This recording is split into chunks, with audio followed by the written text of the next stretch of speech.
what's up? You know what time it is. It's time for the best 120 minutes of your day. The Chop Shop, the nation's #1 urban sports talk show, and also your midday sports happy hour. Yours truly, Robert Hatter, alongside Jim Hicks, coming to you live from Houston, Texas. But we're broadcasting all over the world via Facebook Live and YouTube Live, and it is Monday. Oh, I miss being in the studio, man. I've been on the road for so long. Happy Monday, everybody. Let me see who's in the chat room right now in the boom boom room, and I'm gonna call out my starting five shortly. Matter of fact, I'll do it right now. We got Kevin Lewis, Melvin Dews, Daryl Anderson, Thaddeus Moody, and who else we got? What was that? D. Holcomb. What's up, D? And our sixth later today is Dale Griggs is in the building. Who else we got? Oh, we got Mindy. Hey, Jim Norris. Hey, Rod Wells. He said he back from a cruise. What's up, Kim Jackson? Hey, unknown user. Who are you? Yo. Unknown user say, yo, what's up? Yo. Whoever that is. Melvin Dews said Coach Sampson took his shirt off like Petey Pablo. I never seen Petey Pablo take his shirt off. So, oh, hey, Miss Mika Nicole. Alex Esteros is in the building. Who else we got? Kenneth Lawton is in the building. Let me tell y'all some. Share the show. Share the show. It's, let me see. I must be on I must be doing, I got something going on. Let me make sure I got all my stuff right here, y'all. Hold up. Hold up. It ain't letting me. I'm on the right camera. Y'all let me make sure I got the right camera. Cause my name is not. Oh, I see why. Okay. All right. Watch I click this button. Yeah. Come on, man. I have to have everything right, man. Y'all know I haven't been back in the city it's my first time being back at my house and back at the desk and able to get this, do the show here. The spring icebreaker did not disappoint. They had a check for winning teams. That's good. Absolutely. I'll wait till Jimmy get on here because I don't want to talk about that. I wasn't there. What's up, Rob? I was hitting. Robert Young said he shot an 88 yesterday. What's up, Kevin Allen, man? I mean, let me talk. Let me catch y'all up. Because I know I haven't had a chance to be on this show as much. It's good to share the show. After y'all been on and off, but it's just so much stuff that happened since I've been. I mean, shout out to TSU. Great season. Won the SWAC championship, so therefore they were automatic bid into the NCAA, and then they won the play-in game, and then went off to play Kansas and got beat pretty bad by Kansas, but a learning experience. We just gotta get better. Young players out here, it's levels to this stuff, man, but we got to be able to compete. If we want to be taken serious, we got to be able to compete with those guys. We can't come lay ahead when we're playing against them guys. Yes, Big Eddie. Shout out to Big Eddie Lampkin, one of our own. He played ball last night. He stayed up all night watching the game. Mike Miles Jr. was fouled. Jeremy, if you notice me, I never whine about the referees. And I just can't stand people I can't, because guess what? Okay? Since you say he was fouled, think about this. If I was a coach on Arizona team, if you come and bring Eddie up and try to run a pick and roll in that situation, I'm going to blitz the point guard, the little guard myself. Why don't y'all blame Jamie Dixon for not sending Eddie and everybody down low and let Michael Miles take this guy on his own by himself? So wasn't no extra man up there. If an extra man come up there, then Eddie's down low, kick the ball to him.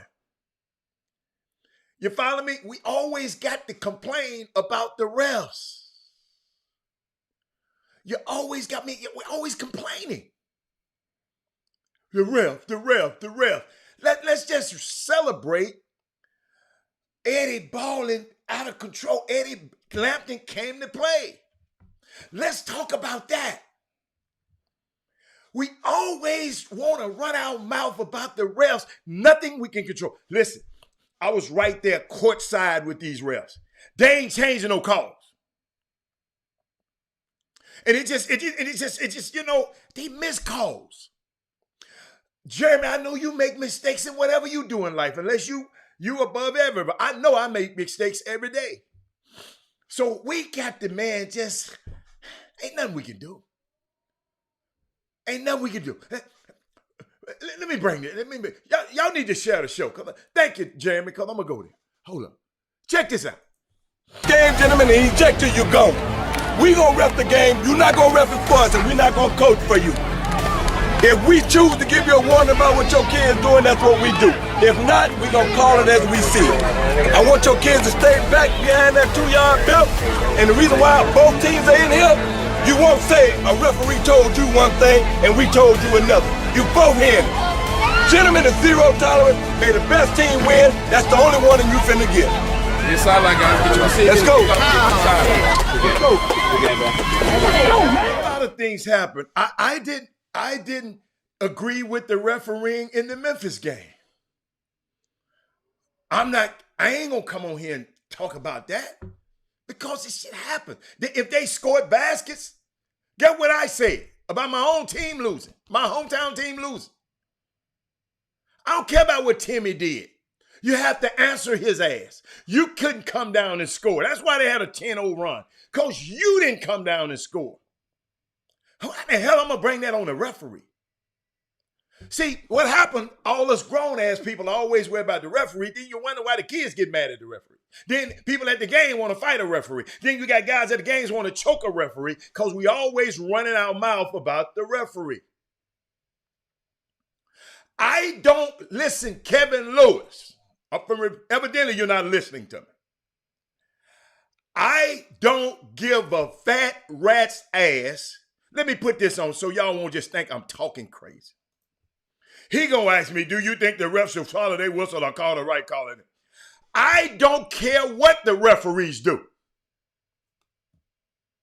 Let me repeat that. Y'all talk to somebody else about the referee. I don't care what the referees do, because I can't control what the referees do. Guess what I could have controlled if I was the point guard? Eddie, go down low. 1-4 low. Don't bring nobody up there to me so they can blitz me. And if they blitz me and you already down, I'm going to shoot the ball over their head. You got to dunk. We win the game. Why even put yourself through that, Kevin Lewis? Do you think the ref should? I can't tell them dudes what to do.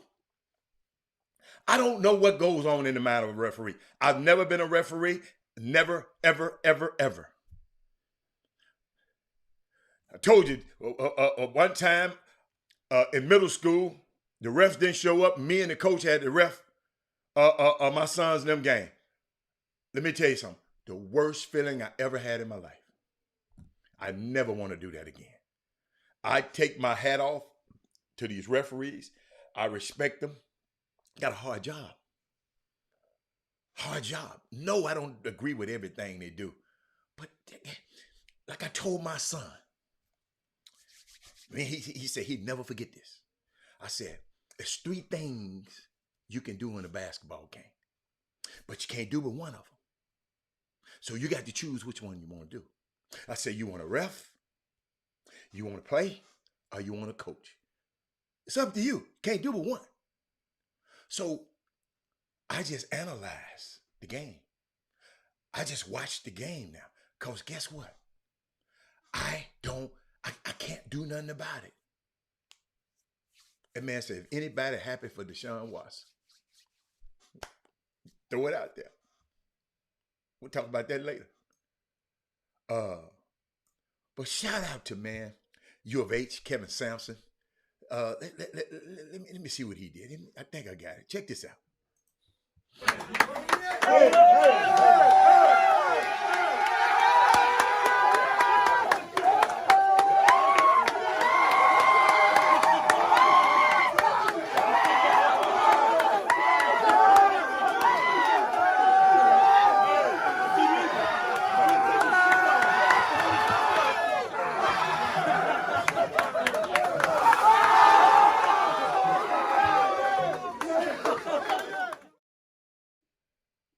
happy for that. Then I see another comment. Jeremy, Jeremy, you might have had you a drink this morning. Memphis had the game in the bag. The game of basketball is never in the bag. Jeremy, I don't know if you ever played a game of basketball before. The game of basketball is never in the bag. I repeat, the first half is the first half. The second half, it's a reason you play 40 minutes. Maybe it's just time I need to educate some people some more. I mean, he said Memphis had the game in the bag. A 10-point lead on the number one seed in the NCAA. The hell did they have it in the bag? A 10-point lead ain't nothing. In college basketball, in the pros, in college basketball, it ain't nothing. How in the hell they have it in the bag? I just don't. Wow. I just can't understand. The AAU transfer portal has already started after 1 weekend about it. What happened, Barry McDonald? What happened? Tell me what happened. Jeremy, I'm just trying to educate you a little bit, man. In basketball, it's two halves. You know how people talk about, well, he was up. Timmy was not on another level because Ashley scored 4 points in the first half. He had a spurt for 5 minutes that he played well. That was the difference in the game. I tried to explain to people on the air, if y'all had a chance to catch us on the air, I always tell people, the game of basketball, usually, not all the time, gonna have about 8 runs. If you don't know what runs mean, that means when you score, let's say you score 10, they score 2. You score 9, they score 1. I mean, you don't win a run. You scoring more than they are. Usually have 8 of them. So as a team, you try to get on the best side of 5 of them. Then you have a chance to win. You have a chance to win the game. So people were texting me, Sonya, at halftime and calling me. I wasn't answering the phone. I was texting them back. I'm nervous that I'm hooking in church. Because I know I've watched Memphis play, and I know they get careless with the ball. But this time they didn't get careless with the ball. They just couldn't score the ball. Because 2 of our best players sit on the bench with 4 fouls. Which, to me, they did the dumbest ass fouls in the world. Yes, I said it. Yo, we got to learn how. Going over the back, I think, is the dumbest ass foul in basketball. Yes, I said it. I think it's the dumbest play in basketball. You're going to get called every time when that happens.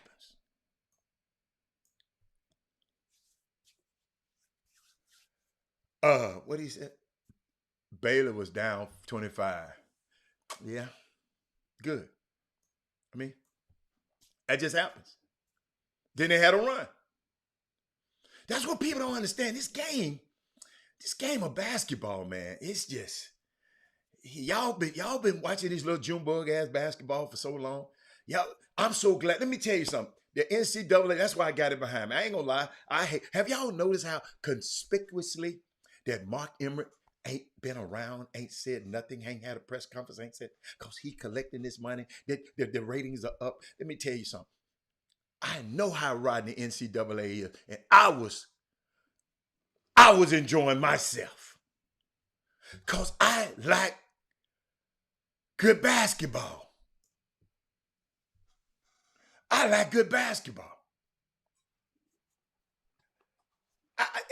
Dude, Kansas, the clinic they put on TSU, Penny had a great season. But that win, oh my God, that's why I was nervous. I knew 10 points wasn't enough because I know how I done watched every game. I knew it wasn't enough. Cougs in Arizona should be a great game.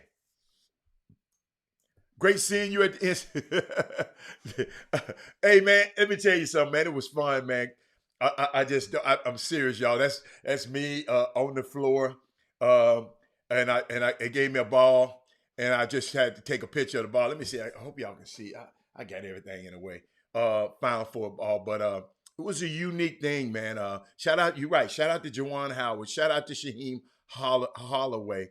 Um, Let me tell y'all something, man. When we give these guys a chance, look what happens. Man, dude, we a couple of plays away from Penny being in there too. I mean, I think I counted it, but I don't get how many of the black coaches in the thing. Uh, man, that's just because you remember I came on this show and said that we got the power, us, to put a black coach in the Final Four every year. We got the power. Whether or not we use the power is on us. Let's use our power like these people trying to use their power to keep this overqualified woman from being on the Supreme Court, George Ketanji Jackson Brown. They're using their power. Chuck Grassley, all of them redneck, I call them red, all of them crazy, just spewing all kind of stuff at her, and she just,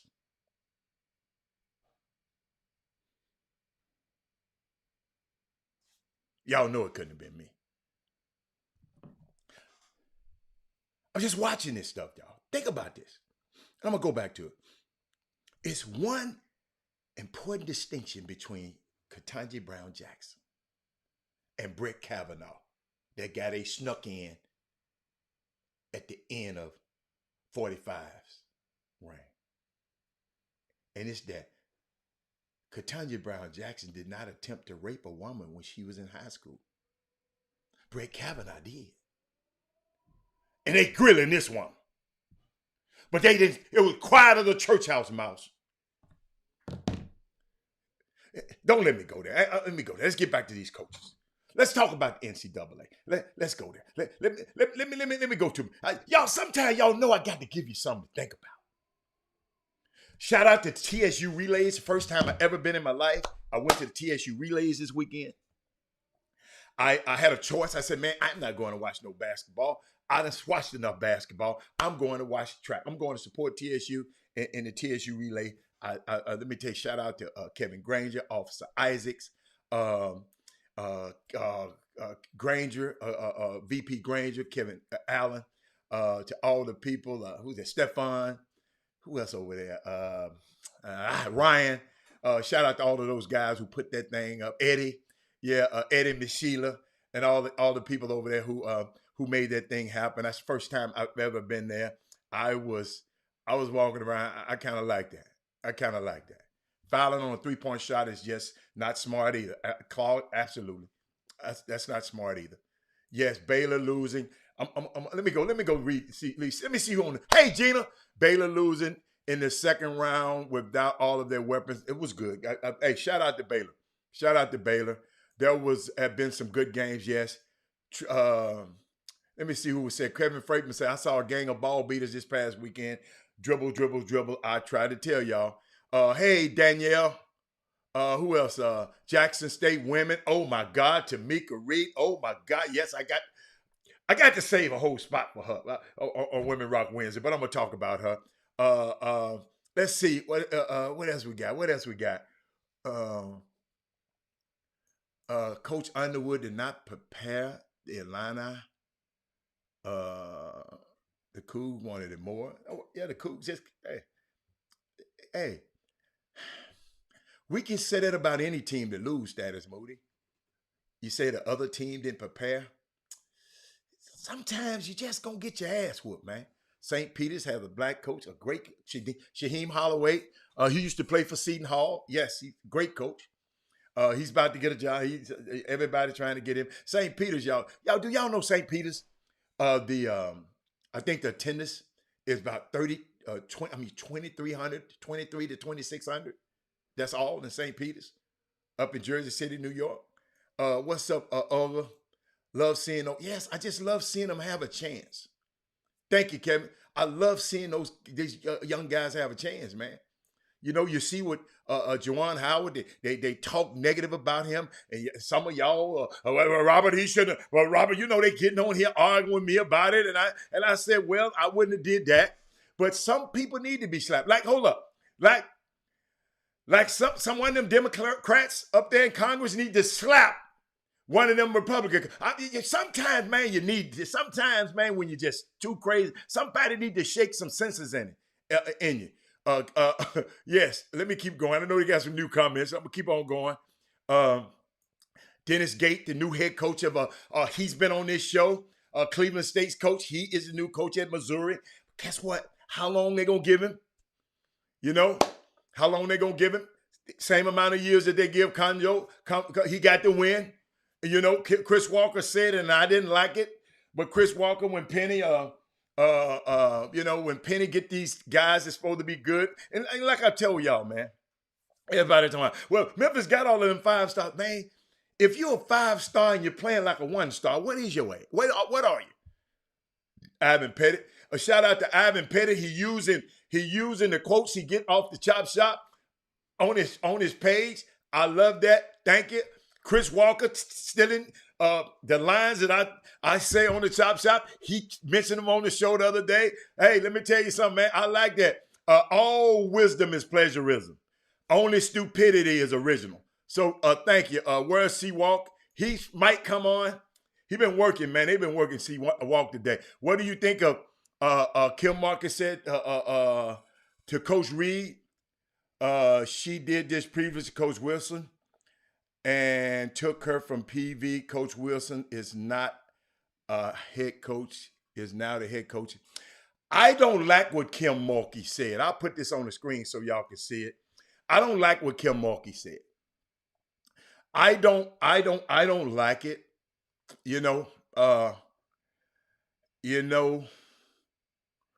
She talking about you got to pay her. She need a raise. I mean, something like that. She was talking about Coach Reed.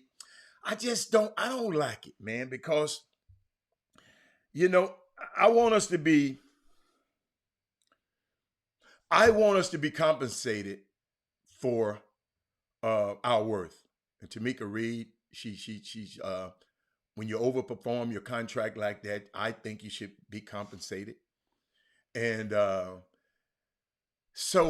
I'm just got mixed emotions about it because I don't want people robbing our talent from our HBCUs. But then again, I do understand, because I've had God put me in a position to follow and go around to a lot of these HBCUs.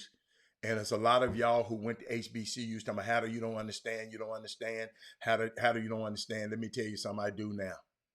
I'm not going to say nothing negative about them, but let me tell you some people in leaderships in some of these places around the country, HBCUs and in PWIs, some of these people need to get the hell out of there. If you don't want to be in these positions, I won't call a late, but I had one. I mean, let me tell you something. Me going to HBCU on my trips, it's one lady just had one of the worst spirits in the world. And she's on that campus being a leader of those young black men and women. And let me tell you something, she had the nastiest. I mean, I want to expose her ass, but don't want to do this on the show. I wish I could meet her. Matter of fact, I'm arrange a meeting, and just I'm gonna go back and meet. We got to be better, man. If we gonna be at these HBCUs, the Kevin Allens of the world, man, we got a responsibility for us to be great. We just can't be mediocre. Look like, yes, I guess. Injuries are a part of the equation as well. Shout out to Coach Drew and his staff. Yes. Man, everybody ain't gonna win every year. Shit, barely ain't gonna win every year. Let's see. Let me see what else we got. Let me see what I felt bad for Howard women. No, I didn't.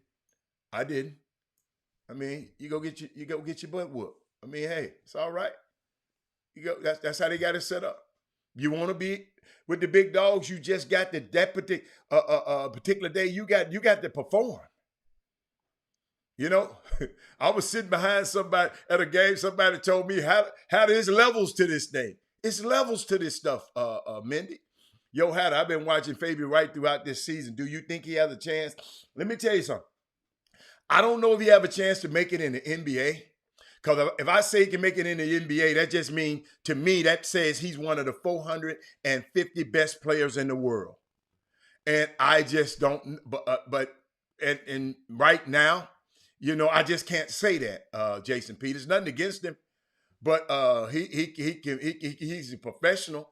He can make some money at this game. But in the NBA, man, it's all about, man, sometimes it's just luck and being in the right place, man. I'm telling you, it's about luck, and sometimes he might get lucky. Look what happened to the guy on his other team. I didn't think the guy who can shoot from U of H, Amani Brooks. I wouldn't have never thought he would be a pro. You know, but I don't think he's in the league right now. I think he bounced around now. But he got a chance. He got a chance, Jason Peters. I don't know how. I'm not a GM. I don't know how long. Not a single person on St. Mary's who was ranked out of high school. Now, I'm going to tell you another person wasn't ranked out of high school. You know that kid that's killing everybody from Kansas? Named Ochi Abachi? They say he was ranked so low. He was an unsigned senior.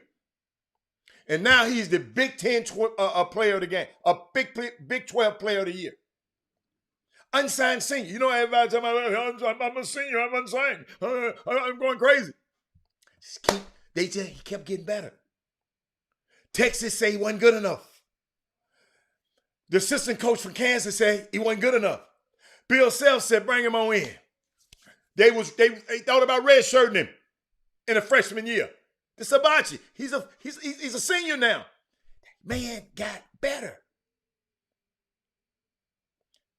Who else we got? The Scott Street Bullets, unbelievable. Duh. I just played Kevin Sampson taking his shirt off. Coach Sam, don't take your shirt off no more, man. Hold up. What he said, the NCAA need a rule. Hold up. The NCAA need to change the rule of the home team playing at home during the women. I don't know. Speaking of women basketball, I'm finna dodge something, y'all. I fell in love with this. It's a little old, but I hadn't been on the show. I fell in love with this right here. Rory, it's a team that swept you in the regular season. You knock them off today. What did it take? What did it take? Yeah. It took Texas fight. That's what it took. That was all. Literally everybody had their heart into win, and we did. Took overtime yesterday, the fight today to win your first school tournament title since 2003. What has this week been like for you? I don't even know. Like, I could cry. Like, this team deserves everything. Do you see that? Like, they deserve everything. Like, man, I love my team, and you got to do what it takes for them. Y'all, that get to me, man. I'm serious. Hold up, y'all. Hold up. That gets to me. For real. That gets to me. That's what this stuff all about, man. I don't know how they do it and how the women play at home. I don't care. I don't care. I don't care. I mean, that's just not me. Let me keep going. Hold on. Let me see if anybody else says something. See, I want to talk about it. Kim goes from the top. Yes, that's what he does. I guess y'all talking about Fabian. I was referring to freshman Luke Good and Mendez. I didn't see what you was talking about. That is, I missed that one. Y'all got to know, it's a lot of them. No, you can't pay for those stars. You know that, but man, Fabian will make it. Okay, I'm glad you said he will make it. I'm glad you are GM of Thaddeus Moody. Thaddeus Moody, you don't have a team to hire him. Just say he got a chance to make it. That's why I never get caught up in that. So when he don't make it, Thaddeus Moody, we getting on your ass. Here's another guy that just got better. Texas had 4 schools battling for the Sweet 16, with 2 making it, while the other 2 battle hard. That's big to me. Yes. Did y'all see Cameron McGusty? Oh, it was good to see Amani Bates out there. Yes. Eddie Blampton. Yes. Rory. Yes. Keep talking. Looking at U of H, getting Marks back, Arsenault and Walker back older. Houston is good. Houston is a great. Jalen Duran probably checked out of school today. Yeah, he gone, doc. I go. You go right now. Go. Bye. Go. Go get that money. If they gonna give you that money, go get it. Let me see who else we got. We'll win a ring in the next 2 years. Okay. Who will win a ring in the next 2 years? UT women looking good. Had it. They beat Utah bad yesterday in the second round. Kendall was in the game. Kendall is back healthy. See, I didn't see the game. I like Chris Weber. Yeah. I got to get to that. Hold on. I'm glad you said that. The Chris Weber thing. I got to play this. Check this out.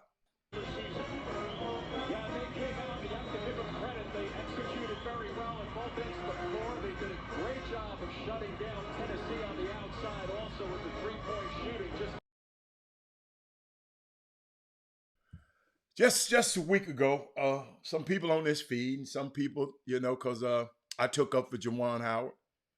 And of course I did, because I knew what kind of man he was. Y'all just see him as a coach that badly slapped this dude. That's what y'all see him as. But I tried to explain to y'all, I tried to talk to y'all,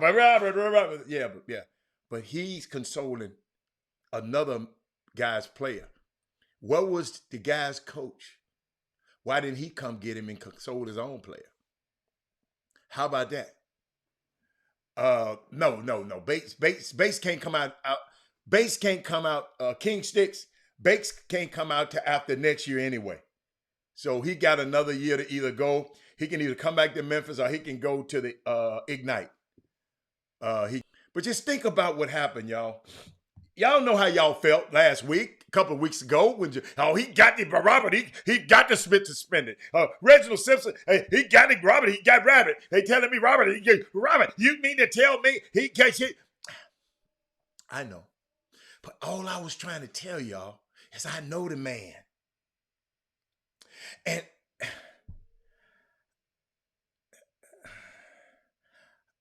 I ain't asked him why he slapped the dude. I don't care.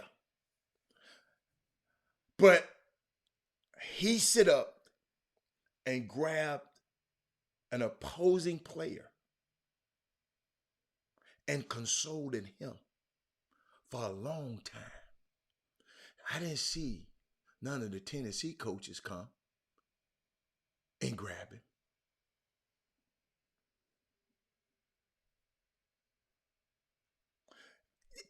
Did y'all hear what I just said?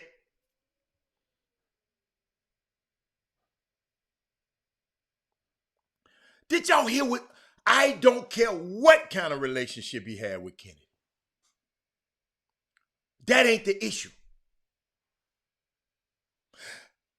Rick Barnes was living on his campus every damn day. That is Moody. He ain't on Juwan's campus every day.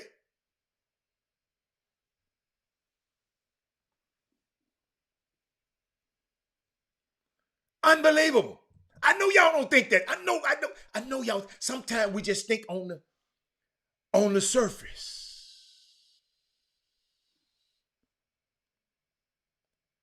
Think about that. I don't care if he played with his sister. I don't care if he played with his daughter. That young man came. I don't know how it happened, but those two came together for a while. I didn't see no Tennessee coaches over there hugging him. I better pay attention out here and quit being so damn gullible and being groupies. I keep trying to tell y'all. Who else? Coach, Louisiana Tech coach got hired. Wow. Oh, hey, Herb, let me tell you something, man. Let me tell y'all something. Herb Baker, I got to tell you this. When I was coming out my hotel room, I had to come, I like to go put my stuff on the bus first, try to be early, and put my stuff on the bus, then I come back. But when I came down, a hotel lobby was flanked by all the TSU fans. Let me tell y'all something. TSU fans, man, let me get back to y'all. Man, I love y'all. And in that crowd, as I was coming back in, I saw Herb Baker, man. Y'all don't understand how that it felt. I didn't tell you, I didn't get a chance to talk to you, how it made my heart feel to see that you come up there supporting your team, man. Dude, you made me, I'm serious, you made me feel, I'm just trying to tell you, man. It made me feel so good to have one of our own to be on this chop shop every day, coming there supporting these kids. It was, and I didn't get a chance to talk to you up there, Herb. But man, I just want to tell you publicly, man, I appreciate it. When I saw your face, I knew I had somebody in there with me. You know what I'm saying? It was so unique. I got Chris Walker is on. We got to bring him on because he's becoming a star on this network. He might. Hey, Chris, you can't have on the same glasses you had on last night. You got to switch up, Chris. Come on, you Chris Walker. You got more than one pair of glasses. That's terrible. Huh? Come on, man. What'd you say? What's happening? You got it, baby. Can you see me? What'd you say? I can see you. You just a little chocolate. Hold on. Let me see. Can I brighten you up a little bit? Make sure I might change one.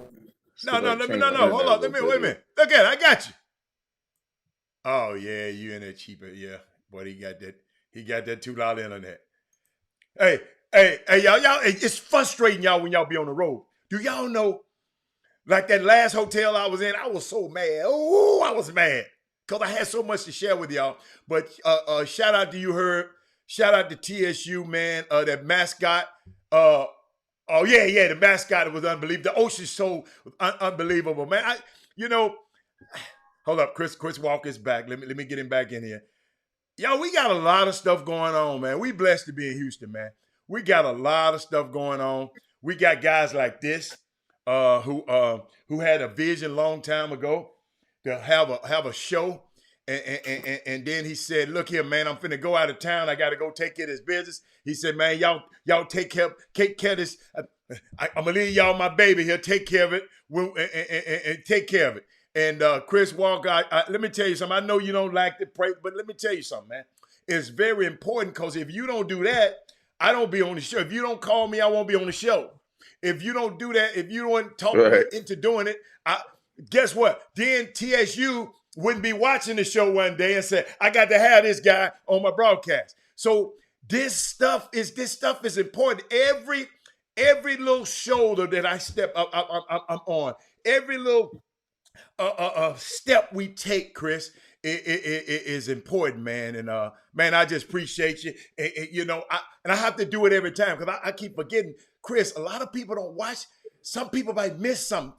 Somebody might have went to the restroom the last time I gave you this praise. Now I'm doing it again. So what's up, man? How you doing? Happy March Madness. Man, it's been a rough couple of weeks for me, man. Just being in that studio to 3 a.m. every night and watching those games and giving your analysis and trying to be on point. I think our show is probably other than Charles. So I don't know if people understand how it works in March Madness. So we have Studio 44, Studio 43. They're probably like 20 yards from each other in the same building. So you'll see Charles, Chuck, and Ernie, Wally Zerbiak when he's not with us, and Greg Gumbel 15 yards away from us. And then we're in the other studio doing the other shows on the CBS network. So, hanging out with, got to see Charles a few times, Gumbel and all those guys. So you're walking past each other all day long. So it's a good feeling, man. And God is good, man.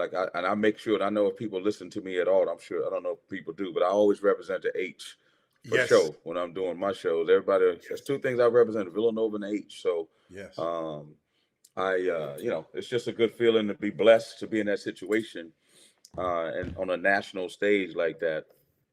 To as LeBron would always say, to know where you come from, and then be in a situation where you can be in an HISD kid, you know, and to getting where I am now, man, it's a good feeling, man. But March Madness, man, how about that Arizona game last night? Woo! Oh my God! I mean, like, oh, I mean, he could have easily been called. It could have easily been called a foul. Yes. And Big Eddie Lampkin, I make sure I shouted him out like crazy, man. Big Eddie Lampkin, I'm so proud. Thanks, Herb. I appreciate that. I'm so proud of Eddie Lampkin, man. Mm-hmm. That dude, if people understand, Eddie Lampkin is half of a dude right now, half of a human being. Mm-hmm. That dude lost all that weight. Mm-hmm. And that dude gave Koloko all he could handle. Now, Koloko still had a good game now. Yeah. Koloko going to be I don't even know if Koloko will be a first round pick or nothing like that because the NBA is so crazy. Absolutely. The way they do things. Hey, by the way, shout out to Jerome Tang, by the way, new head coach of Kansas State. But and he's a loyal listener to Chop Shop as well. But Eddie, I'm telling you, man, Eddie Lampkin, Lord have mercy. He came to play. He was giving it to him. You know what I like about Eddie? You know what I love about Eddie Lampkin? What? What's that? He said he was coming to play. He said it on his Twitter. And brought H-Town. Listen, put H-Town on his back. Yeah. Just like them U of H boys do. Yeah. Just like them U of H. People gotta understand. I tell everybody all the time, when you play U of H, don't wear all white. Because it ain't an all white party. You see what I'm saying? You ever say, like, you know, don't get in a fight with a pig in the mud because the pig gonna enjoy it? Yeah. That's U of H. Like, don't get in a fight with them in the mud. Right. They actually they like fighting in the mud. But I mean, what Kelvin Sampson, just pivoting for a second, what he's done with that U of H team, man, to lose Tremont Marcus Sasser, and still win that league. Yes. And after I saw Memphis and all them goddamn freaking, I'm sorry, I mean, because all them athletes they got, run up and down that floor, right? And I'm like, Houston beat them dudes. Yep. Lord, and I'm telling you, because Penny had Gonzaga beat. Gonzaga's the number one overall seed for a reason. Right. He had them beat. Right. They just, he had the lead. Why they been in the semifinals? He had the lead. He had him. Now I want to say he had him beat, but he was on them. Yes. You know, it was a 2-point game with some seconds to go. So he could have won the game. But the bottom line is, man, I mean, I'm so proud of, you know, even the kids at TSU, man. I mean, those guys, see, and you had a chance to travel with them. And here's what I'll say to people about Texas Southern. And I'm going to say this to Texas Southern. Okay. Get your act together. That's what's possible. Yes. You know, pay Johnny Jump. Pay Robert Hatter. Make sure to get you a practice facility. Upgrade your stuff. You don't need what Houston got. Right? When I used to do the Houston games, when I first started with That's right. I remember. I was at the game with you. How many people was at the game, Hatter? Not many. About 3. Yeah, not many. Kelvin Sampson built that thing. Sure did. They built a new facility. Yes. Right? The first they started winning. Because I was even telling CBS, why do y'all put games on TV from that place, man? It's abysmal. It's nothing but red. A sea of red and not red shirts, red seats. Right. He built it. Yeah. You can't get a seat there now, and look what they're doing. Wow. Now, you look at TSU, and I'm not even making this about TSU. I'm just saying March Madness. Johnny Walker, where he from? I think he went to, y'all correct me on the feed, went to Marshall. Gilliam from H-Town, played at my little high school and played at a couple other schools. The little guard, P.J. Henry, went to Hartford first, H-Town. Bryson Etan, H-Town. I can go through that whole team. H-Town, H-Town, H-Town. That's what's possible. So think about them. They played in March Madness, and the same goes true for Byron in Prairie View. Right. A lot of H-Town transfers. Right. That's what's possible. Those kids got to play in March Madness. Yes. There's a whole lot of dudes in the Southland that didn't play in March Madness. There's a whole lot of dudes in the AAC that didn't play in March Madness. SMU is one of them. Yes. But the kids at TSU did. Right. That's what's possible. It's possible. So I'm putting that pressure on TSU. Yes. You know what I'm saying? Yes. So you got to go after these kids and make them feel like they don't have to leave. They're not going to get the top guys. No. That's what it is. No. You know, and that's understandable. But there's enough in Houston because look what we see coming back. Look what happens when they come home. Right. They go to the tournament. You know? and they hold up and won a game in the tournament. See, what people don't realize, the playing game, that's a part of the tournament. That counts as a tournament win. Dude, it's not a play. Look, people got to realize, they told us this at CBS. Uh-huh. The first four is not a play in. You're right. I got you. You're right. Because automatic qualifiers are going to the playing game. So there you go. Absolutely. You're right. Now, if they wanted to say it was a playing game, they should make all of the 9th team in the Big Ten, the 8th team in the Big, put all them in the playing game. That's what I got you. Yeah. Okay. If they want to call it a play. Uh-huh. You know what I'm saying? Mm-hmm. Because when you go to the NBA playoffs, you ain't in the playoffs. You in the play-in. Yes. You don't get to the playoffs, you win that one game. Right. Right. You know? But no, man, it's my boy, let me tell you something. Another thing, my man Shaheen Holloway at St. Peter's. I knew you knew him. He played at Seton Hall. Oh man, a goon. Did y'all play against each other? Hey man. Oh, he's younger than you. I'm a little older than him. Yeah, right. He's younger than me. You know, he said, man, people bet against me all my life. Right. You know, I'm a little guard, Big East Player of the Year.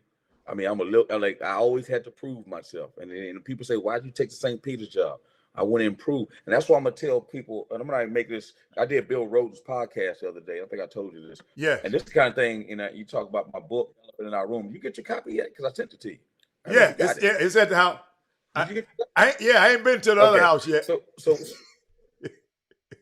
I forgot that's how you live. It's Fantasy Island, tattoo and shit running around. Yeah. But my point is, like, we can't ever shy away, but still having to prove ourselves. I'm not saying it's fair that we have to do it all the time. Right. I ain't shying away from it. Oh, I got to go prove myself? Because proving yourself is still an opportunity too. So he went to a job that nobody wanted, and they got Rick Pitino in that league, and look what he's doing.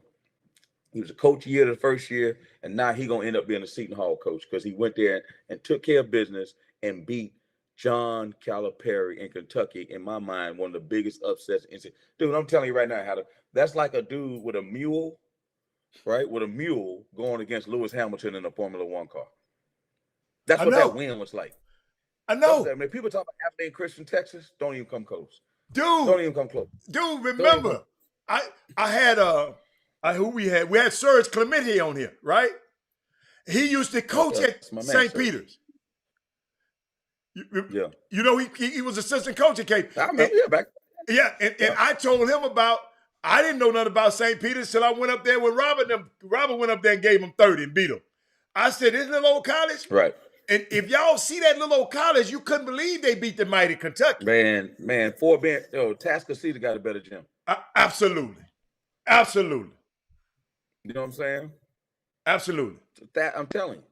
And so what I'm saying is, my thing is, we just need opportunities. Dennis Gates just got the Missouri job. Jerome Tang just got K-State. And I'm telling everybody, they can say whatever they want. I know give Penny a hard time. You better cheer for Penny. You better cheer for Juwan Howard. Yeah. You better cheer for Pat Ewing. Yeah. You better, because if they get rid of them, they get rid of everybody. So you better cheer for them dudes. I'm just letting you know. And those guys get opportunities, and some of your coaches find ways to help them. I'm not saying you got to send somebody to a person just because they're black. If it's not the right situation, I would never tell you to send your money to some brother who don't know how to manage money just because he's black. I would never tell you to do that. Right. You know what I mean? But at the same time, understand that the cultural ramifications of not doing it. Understand that, it could be a situation where it could be a beneficial for your kid to play for an American coach, but that shouldn't be the sole reason. Because, when you get to the NBA, you can't choose the coach. You know what I mean? Like, there's other reasons why I say that. Right. With that being, when you become a head coach, you can't choose the fan base. Right. But the games last night, man, that Arizona TCU game, man. Let me tell you something, man. Let me tell you something else. The other thing that's changed the game too. I want to dominate the conversation. No, dominate. And the thing that's changed the game that people don't understand, and I said it on the air the other day. There are a lot of coaches in the profession right now. You go to a club, they put a little wristband on you to let them know that you in, or you go to the VIP section. I call it club partel, right? Club partel. Okay. right? You know what club portal is? The portal. There are so many dudes that have transferred that have become unbelievable. Charlie Moore from the University of Miami, Florida. 4 schools, Okay. 6 years. Started at Memphis started at Memphis as a commit. Didn't Josh Preston left, couldn't get in Georgia Tech. Ended up going to Cal, right, with Kwanzaa. We took the job. He wanted to leave. He went to Kansas, didn't play. Went to DePaul, last place, and Miami in the tournament. In the Sweet 16. Jordan Jelly Walker. Yeah, in the Sweet 16. And how about not only in the Sweet 16 with Jim Larinaga, who, you know, the other culture says is one of the best coaches ever, call him Chris Paul. So I'm telling you right now, this transfer portal, look at it like your life. Oh, man, they thought I was going to never be nothing. Then I got a job over here. Then I got promoted over there. And then I had a setback here. And then this happened and that happened. And now I'm the CEO. That portal can change your life, man. Let them do. Hatter, you over there with TSU. Ask little PJ Henry what it was like to be at Hartford. Ask Johnny Walker what it was like to be at Texas A&M and not getting a shot, or X, Y, and Z and have to come to TSU. You see what I'm saying? I'm with you. Or Bryson Etan to go to JUCO and ask them how they feel now. And that's to teach people that life is everybody GPS to success ain't the same. You know what I mean? I said it on TV the other day. I just didn't give you credit. Everybody want the rhythm, but they don't want the blues. Well, I got you. You can use it. Hey, you can always. Hey, you can steal from it. It's all right.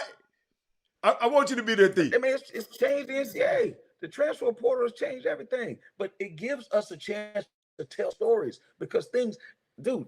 Kevin Willard left to go to Maryland today. Dennis Gates leaves Cleveland State. You think they was talking to those kids all year long? Hey, man, so let me tell this. I want y'all to work really hard. Now, I'm going to leave when the season's over. If we win, if I have some success, I'm out of here.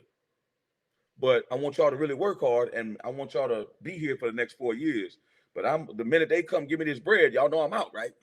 And then get mad at them kids when they want to see something different for their life. Or like a record label artist, like a Nicki Minaj, see like, oh, well, hold on, I can give you Young Money, and man, you cool, but I'm gonna go here with Young Money. Like we do it every other facet of life, but then all of a sudden when we see a kid want to do it, he's disrespectful, he's spoiled. Them kids just as smart as we are, Hatter. Okay, they just as smart as we are. I got you. They can make them again. There's a lot of immaturity, but they're not crazy, you know. Right. They're not crazy. You can't pee on them and tell them it's rain. You know what I'm saying? They got a couple of questions. They said, what do you think about Jerome Tang going to Kansas, and what's your thoughts of Arizona's Benedictine Mathurin? That guy, he was Mathurin. He was a Pac-12 Player of the Year. I mean, freshman of the year. He's Player of the Year. Yeah. I mean, unbelievable player. You know, unbelievable player. I mean, they's loaded, man. They loaded. Arizona's loaded.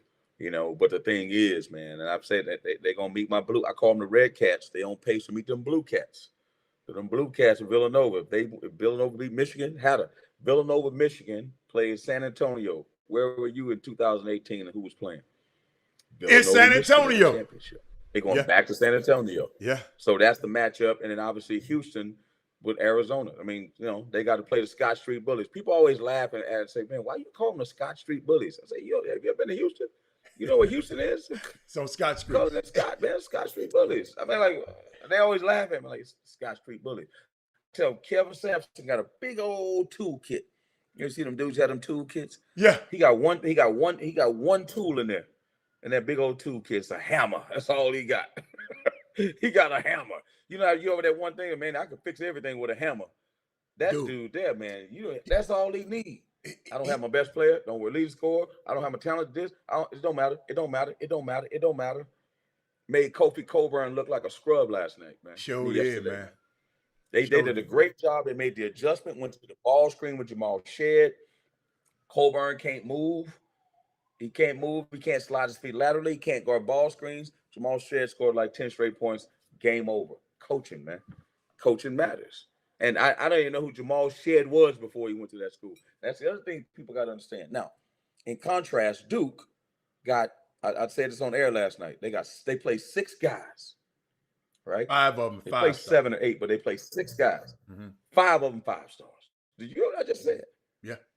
5. When you play Duke and Carolina to a degree, but they got Manic as a transfer, they got 5 stars. You understand? They just young, you know, and they got a 5-star coach. So like people talking about Duke and all that, I'm like, man, y'all better slow down, man. To beat Duke for 40 minutes, you know, it's not that easy. You know, you got to have your best game that day. But yeah, Thaddeus, I feel bad. I mean, I like Brad Underwood, man, but it's too. But what games, 2 adjustments years in could a row, have Brad Underwood you know? made, Chris? Because he keeps talking about he didn't So make it. this is the way you got to look at it. Okay. I mean, we're playing Monday morning quarterback, but this is how you got to look at it. Right. When you have a big guy that's that big, okay, that's a first-team All-American. That's the only dude in college basketball to average 20 and 10. Okay. The only guy. So that means by all accounts, he's a force. I call him Mount Coburn because he's a mountain of a man, right? And tell your boy Kenny Smith, you can't call him Cockburn, it's Coburn. But at the end of the day, I like that. I like that. They don't do college that often, but they right. Coburn. Yeah. But at the end of the day, unless you're throwing the ball to him every time and he's scoring, he's a liability on defense. You see what I'm saying? Because he can't guard ball screens. That's why he's not going to play in the NBA. He can't guard a ball screen. Because the NBA is all small ball, even with the bigs. So what they did was they waited. And they said, okay, we're going to door number 2. We're going to put him in the ball screen with Shed. They put him in drop coverage. And when drop coverage means is he's not going to come up and hedge the ball screen because he can't get fouls. Right. He's going to back up, and drop. But at the same time he's dropping, they got another big run into the rim. The guard, they put him in what they call a hostage dribble. That means because he's coming behind him on the screen, he got him on his back, he's held hostage. And Kofi Coburn's not the most athletic dude. He can't block shots. Right. So he can't back up and block shots at the same time. Right. So they say, well, you're going to have to make this float. And that dude made shot after shot after shot. And this was the first team All-American. So it goes to show you that you could be a first-team All-American and still not be a pro. You could be the player of the year in your league and still not be a pro. Scotty Reynolds. Dude, Baylor got 2 guys on their team. Exactly. Baylor got 2 guys on their team. They're saying a projected first-round picks. Sohan and Brown. Yeah. Right? Yeah. And when that game happened the other day, them dudes couldn't save him. Sohan, he got in a little scrap with Brady Manick and all that. But they weren't the best dudes on the floor. Sohan played decent, but they needed a Kenjo and Flagler. Matt Meyer had a great game the game before, and he got in foul trouble. Flo Thamba threw up a goose egg. It couldn't help him. But they say them dudes are going to be draft picks. That's the reason draft picks. That's the reason why these kids are so crazy today.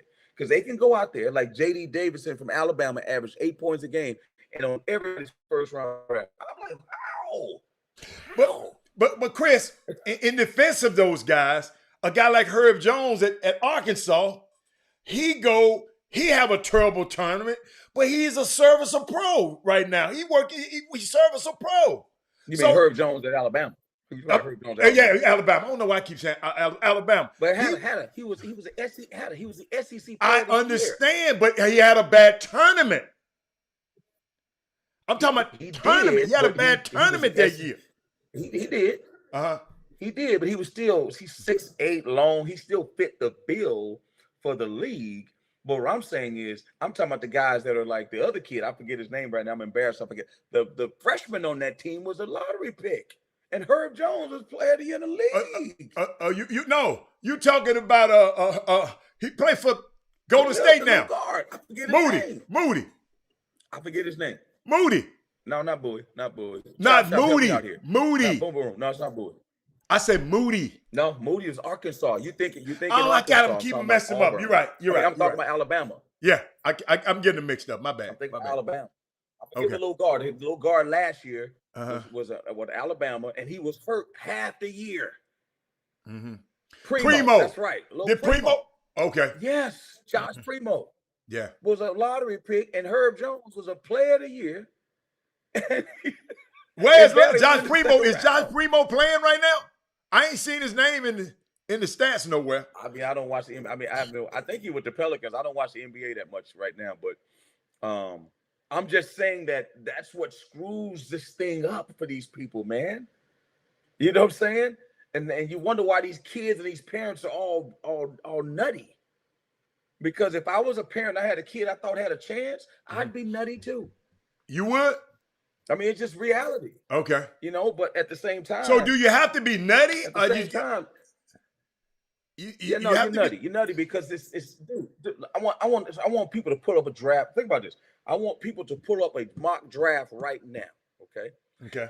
And look at Arizona for possibly number one in the country, right? Look at Gonzaga, the number one overall seed. And I want you to go through that mock draft and tell me how many dudes from Arizona they're projected to be in the draft. So think about that. Benedict Mathurin. Yeah. And I think that's it. Yeah. They're number 2 in the country. Right. Go to Gonzaga. A lot of people don't have Drew Timme even getting drafted. They got Chet Holmgren, maybe Julian Strather, and nobody else. Villanova. What? Not Colin Gillespie ain't even on the draft board. That's right. And they may be going back to the Final Four. So what I'm saying is, if I was a parent getting all that exposure, you would go crazy because we here on TV. It's just like we think every rapper, like all that jury, we think all that jury is real. We think just because they rappers, they got a bunch of money. We think because they're rappers, they stars. Because that's it's glamorized. Well, these kids are playing in March Madness. We think that, he's gonna be in the league. No. That doesn't mean that. Because you know what, Hatter? We don't give the league the proper respect. That's why. You think I'm coming from? We don't give the league the proper respect. That's what it is. Because we don't spend time with league dudes. That might be dudes like Herb or somebody on this feed that understand that. We don't give the league the proper respect. There's a whole lot of dudes, right, that will never play in that league, that are good college players. They may get a cup of coffee or 10-day, and they may be able to put in their bio that I did, like that dude from Real Husbands of Hollywood, Dwayne Martin, all the time he played for the Knicks. Man, you ain't played for no Knicks. Stop saying that. You got to try out, man. Stop. You know what I'm saying? So it's very difficult. You know, it's funny. Like, so I how do you doing this stuff, right? The draft getting ready to come up, and a bunch of guys are, thinking in league, and they calling around, and agents are doing their thing. Man, you got to hit a conversation about dudes that really think they nice, and then listen to them NBA dudes. Man, nah, he got no chance. And then you click over and talk to the summer coach or the handler or the parent. Oh yeah, I think we're gonna do this and we gonna do that. And then you click back over and you talk to the kid. You say, man, you tell them to stay in school. And you click back over and talk. Oh, we definitely out, man. They can't keep us in. We definitely out. You sit there going like, where is the disconnect? Like why is there a disconnect like that? You know why there's a disconnect? Because people at that level don't go to enough NBA games and don't watch enough NBA games, and they don't have access to the Robert Hatters, right? And they don't have access to players that have played in the league and players that have failed and gone through the same thing they've gone through. They don't get it. You know what, Chris? I done found out something. So when you watch, go on. Sometimes the most toxic. No, go on. I'm good. Sometimes the most toxic relationship you have to get out of is the one you have with yourself. A lot of people, there's a lot of people think these guys are pros. It's a guy had a good game last night. Somebody said they're pros. So like I said, one of the most toxic relationships we have to get out of sometimes the relationship we have with ourselves. Sometimes we tell ourselves some of the craziest stuff in the world. But I mean, and I won't tell nobody what they can't do, because you remember that dream killer stuff. But man, this league, everybody think, y'all, listen, like somebody came over earlier. Thaddeus Moody just said Fabian White is going to make it in the NBA. I said, how can you just say that? I said, so That is mooted. That means you telling me that Fabian White is one of the 450 best players in the world. But you don't have no team. You're not a GM. You don't have no team to hire him. That's your opinion. But you put it up here telling, yes, and stuck his chest out. Yes, I believe it. Okay, keep on believing it. And I'm not saying I'm just saying he gonna have an opportunity. He gonna have an opportunity to go to the summer league. I'm sorry. Come on, Chris. No, Fabian White will definitely have opportunity because now he can play on the perimeter. But again, there's a bunch of dudes. See, people got to understand this, man. How long LeBron been in the league? 17, I thought. 17? Like 18, like, dude, 18. like, jobs ain't just turning over like that. You see what I'm saying?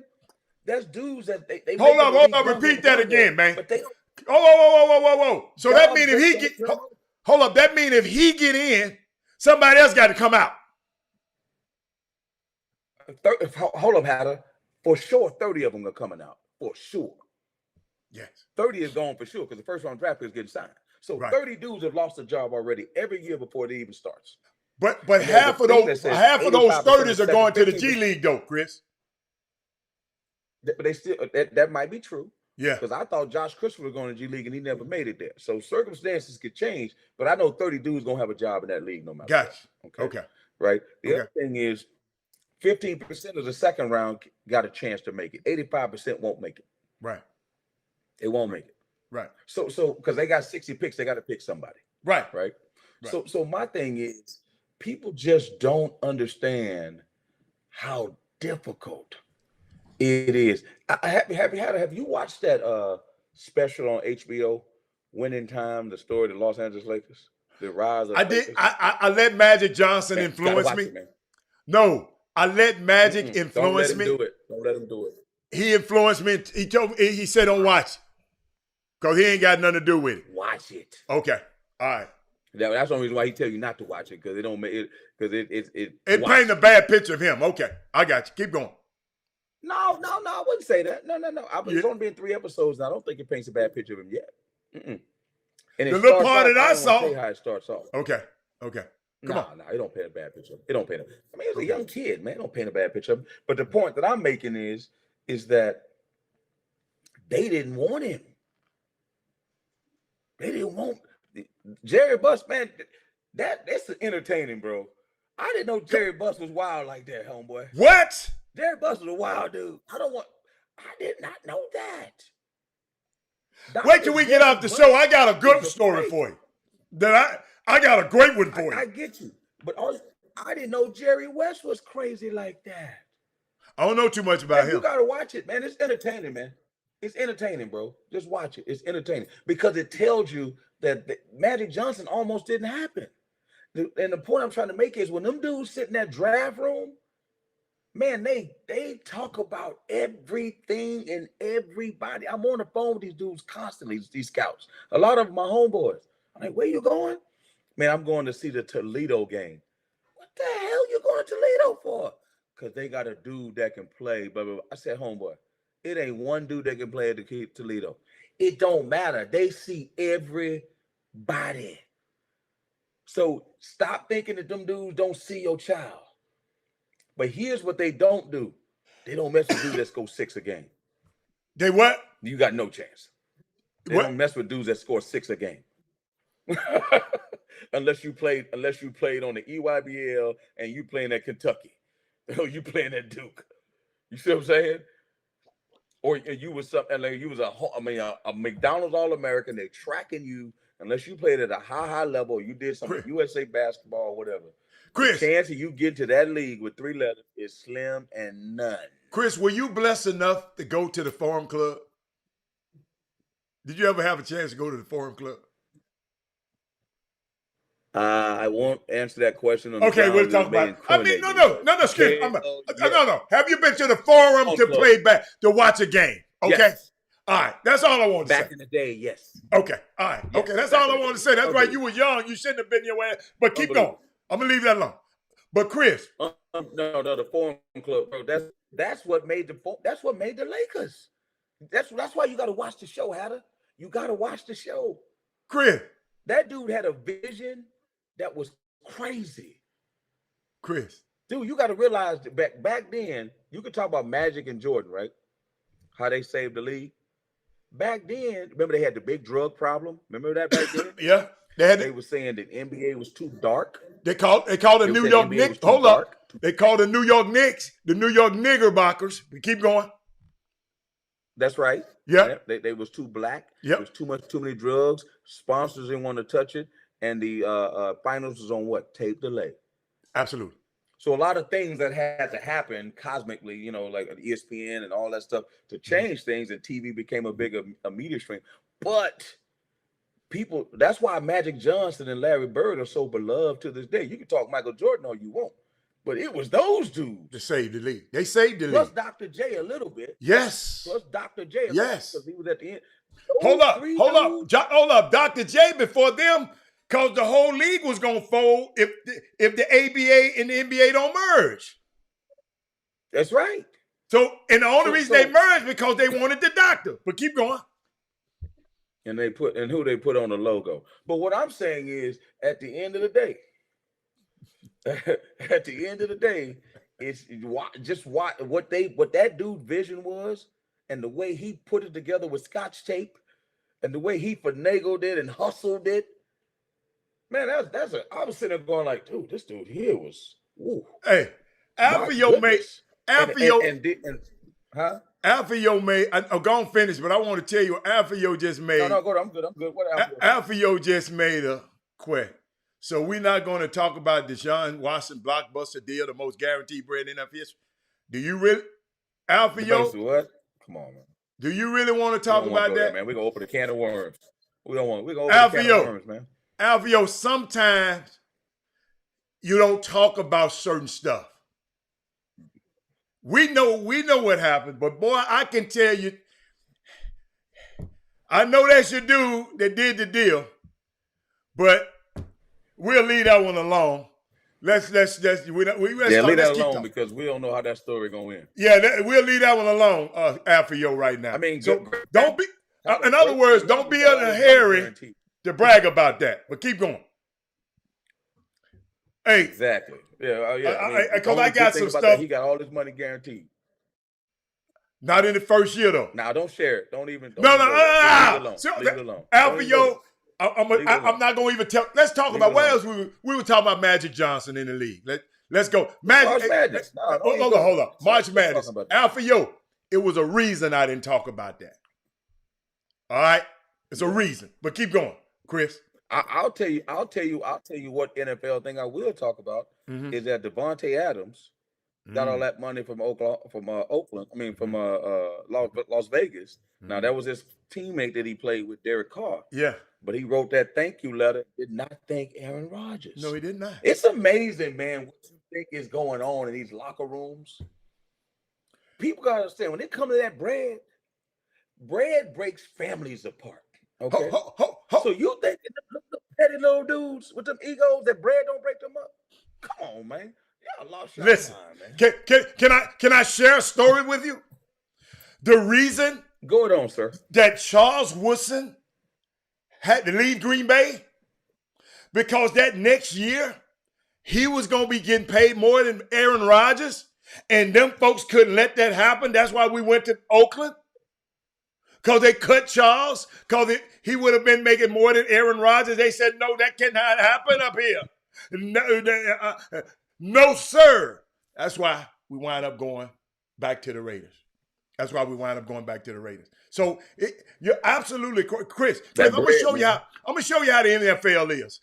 I want all the parents, all the daddies, the mamas, and I'm gonna show you about the NFL. Check this out. Michigan's David Ojabo was a projected top 10 pick in next month's NFL draft, but that could change now that Ojabo has a torn left Achilles tendon. Tore it Saturday at Michigan's Pro Day workout. Had a great season last year with 11 sacks and 5 forced fumbles, helped the Wolverines get to the college football playoff. A quick recovery for Ojabo would be about 6 months. Another NFL. Did y'all see that? He went and got the ball, wasn't worried about the guy. I'm going to show y'all that again. Y'all got to see this. Watch how condescending this is. This what they think about your black bodies, your kids' black bodies. I'm going to play that one more time. Michigan's David Ojabo was a projected top 10 pick in next month's NFL draft, but that could change now that Ojabo has a torn left Achilles tendon. Tore it Saturday at Michigan's Pro Day workout. Had a great season last year with 11 sacks and 5 forced fumbles, helped the Wolverines get to the college football playoff. A quick recovery for Ojabo would be about 6 months. He didn't even look down at him, Chris. Get that. Get that. Get it. This was a projected top 20 pick. When he, no, y'all get, when I try to tell y'all this stuff, I know y'all don't understand it. You ain't in the room. And I understand. I'm trying to take y'all behind the curtain. NFL mean not for long. That man didn't say, are you all right? Are you what? That mother when he got the football was more important to him than that black man, that black body. And all around, let me let y'all see it again. All around there's nothing but white bodies watching your kids. Michigan's David Ojabo was a projected top 10 pick in next month's NFL draft, but that could change now that Ojabo has a torn left Achilles tendon. Tore it Saturday at Michigan's Pro Day workout. Had a great season last year with 11 sacks and 5 forced fumbles, helped the Wolverines get to the college football playoff. A quick recovery for Ojabo would be about 6 months. The number 1 outside linebacker in the whole draft. He's no longer needed. And get that 3/5 of a man out the way. 3/4 of Jimmy, I know I'm being a little over dramatic. Yo. It ain't that bad. Come on. It ain't that bad. Come on, Hatter. Stop. That's going a little far. That's going a little far. No, but that's going a little far. I'm just telling you, Chris. It's a little bit far. It's worse. No, it's worse. That's all I'm gonna tell you. But back to the NFL. What were you saying about? You were just talking about how Devontae Free. You're talking about how money would break. Chris, crazy. Chris, did you have a chance to see Michael Beasley interview on the Pivot? Who? Mike Beasley. Oh, I heard about that. I didn't. Somebody sent to me said it's impactful. Watch. I haven't had a chance to. I've been so busy. Chris. Oh my God. Chris, I don't let too many things get to me. Chris, I had tears in my eyes. Chris, this man said, I'm tired, bro. I got to play it, man. I got to find that. Here it is, Chris. This one. Chris, he said my mama stole from me. Only people who ain't never stole from me was my kids. My mama, my financial advisor, my just everybody, all my friends, everybody was stealing from me. And the dude said, he said, man, I just go hoop and I come home. And the guy said, that's not normal, man. You're a successful black man. You got to go do. He said, man, I ain't got nobody to do nothing with, man. I'm tired, bro. I ain't got no friends. I ain't got nobody. Everybody who I've ever messed with. I mean, Chris, I'm sitting there, Chris, because I've heard this story. In my 30 years, Chris, I've heard this story before. So Ryan Clark said, dude, I'll go to the gym with you. I can't play, but I'll pass you the ball. Channing Crowder said, man, come over to the house. Bring your kids over to the house. We'll get a jumping jack, the moon jumping jacks, and the kids can be out there. The dude just said, Chris, I keep saying, like Eddie Griffin needed help. Absolutely. Kevin Freitman. He needed help. And he said, Chris, we don't talk about it until something happens. They go do something crazy. This dude act like, Chris, I got to tell this story, y'all, and I'll never forget this. I used to have this concept called the R&B Project, okay, where I used to, on Wednesday night, Chris, I don't know if you was down here. Jimmy used to come. On Wednesday night, I remember that at the downtown. Yeah, we had a star search, like come in, the kids trying to be famous, and had a band play for them and all that, right? Yeah. So one night, one of one of my partners, he heard a young lady singing in the restroom. Okay? Heard her singing in the restroom, and when he came out the restroom, he said, how come you're not auditioning? She said, I'm just here with my friend, he auditioning. He said, but shit, you can sing better than your friend. Why don't you audition? So the little young girl auditioned. Mindy, you got to hear this one. So Mindy, she can sing, a vibrant. So she was a part of our group. Come every Wednesday. We audition on Tuesday, and the concert is on Wednesday. Mindy, one day, she came in. She said, Mr. Hatt, Robert, I just want to talk to you. I said, what? She said, I don't want to be here anymore. I said, what happened? Anybody mess with you? One of the guys? Anybody mess? She said, no, not here. I love here being with you.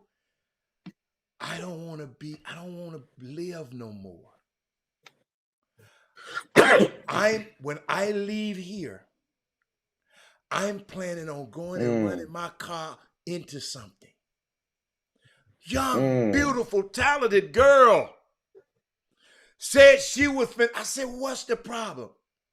Well, I'm staying with my dad and his wife, my stepmom. You know, I got out of college, I'm staying with them. And it's just constant fights every day. They gonna put me out. I ain't got nowhere to stay. Mindy, don't you know that night I had a place for her to stay? Got her anything she needed. Now this same young girl is traveling all around the world on it. The Carnival Cruises are requesting her. She is one of the most sought after artists to go around the world on these Carnival Cruises. Now, because we intervened and stopped and helped this young girl, if we don't have R&B project that night, we don't have that thing, that might not happen, Mindy. People are hurting out here, ladies and gentlemen. That's why I be so serious about this stuff. People are hurting out here. I didn't know I was saving a girl's life. I was just trying to find the next Beyonce to come out of Houston. That's what I was trying to do. But we just talked about this stuff the other day. Now this young girl is living a very productive life because she has somebody just to sit there and listen. All of us too busy to listen. So I just had to tell. So when I see that story that he's telling, Chris, I wish I was there. I wish I was there to meet this dude, man. I wish I was there. I never had a chance to. I met my son. But Hannah, let me ask you a question. Okay. Let me ask you a question. Come on. Because here's where, and I'm sure everyone else is thinking it as well. Mm-hmm. Here's a dude who's sitting there with a $600 T-shirt on, right? Mm-hmm. Who probably made hundreds of millions of dollars. Mm-hmm. Just give the facts. Mm-hmm. Who's probably done some of the stupidest things in the world with his money. Probably, and I don't want to say he treated women a certain way, but I don't know him like that. Mm-hmm. And just, whatever okay. We're going to think about people of that ilk. Mm-hmm. In the same breath, when you deal with people like that, I'll say it in the form of a question. So it's not, I don't want people to think this is my opinion. Mm-hmm. And I'm not trying to inform them the way they think. Okay. There ain't no way in hell that a dude, when he get that money and he hang around those celebrities, gonna listen to one word that's coming out of your mouth. The only time they gonna listen, and when things ain't the same no more, when they hit rock bottom, when the money ain't what it used to be, when the people ain't returning your phone calls no more, when you're not on the list at the bar no more, all of a sudden, now that come to Jesus comes, like Paul from Sardis, that come to Jesus. You know what I'm saying? Yeah, Damascus. Whoa. Mm-hmm. Damascus, yeah. Mm-hmm. I'm just being real. That's what people on the Boomer Room was thinking. We can talk mental illness all we want. Mm-hmm. What I'm saying is, when you don't think you're mentally ill when you got it all. No. You don't think you're mentally ill. No. You think you're mentally ill. It ain't that he said, Chris, it wasn't him. Chris, I heard his cry from help. I get you. This little girl, hold up. This little girl wasn't mentally, I don't think she thought she was mentally ill. But if a person telling me she finna go and run her car into a 18-wheeler, I'm thinking like somebody told you something one night. Dude. Oh, yeah. This stuff is... That's something there. But I'm sorry. Because I think all of us have a bout with some type of, it's like this, like COVID and everything else. There's a lot of people that had COVID still walking around, still living. There's a lot of people that get the flu. There's a lot of people get a bug. So they were ill. Yes. But they're okay. Right. So a lot of us have some form of mental illness. It doesn't make us a warped, it doesn't make us 2 thumbs, 6 toes. It doesn't make us that, because life is about, peaks and valleys. So there's some points in your life where you could be like, I was mentally sick at that time. I hate to use the word illness, like, not even hate to use it, but I was mentally sick. I was going through something. We've all been there. There been some times where there's been, maybe not you, in your life where you've had some things that have happened to you, and they were productive to you being successful where you thought you were going to be. You're like, you know what? I just rather not be here, because being here is worse. Being gone is better than being here. No, I ain't never thought like that yet. I ain't been there yet. I never either, but I'm saying people have. I'm saying people have, not me either, but people have. And so my thing is, but also I don't want to belittle that, because I've never been like a super person who's been super sick, like my brother who passed away, right? Or you get a cancer diagnosis that you didn't think you had, or you lose all your money, and now you can't live the way you want. Man, everybody's affected differently. My point is, when you at the top of the mountain, are they mentally sick then? You see what I'm saying? Or is it when they start going?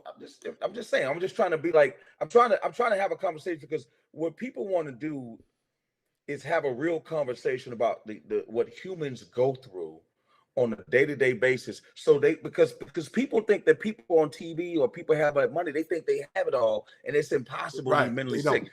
They don't. I don't know this for sure. I don't know this for certain, but there are certain people I think Kanye mentally ill. Yes. Yes. But Kanye don't probably. Yes, absolutely. Until Kanye lost all that bread, and what happened? He started flipping.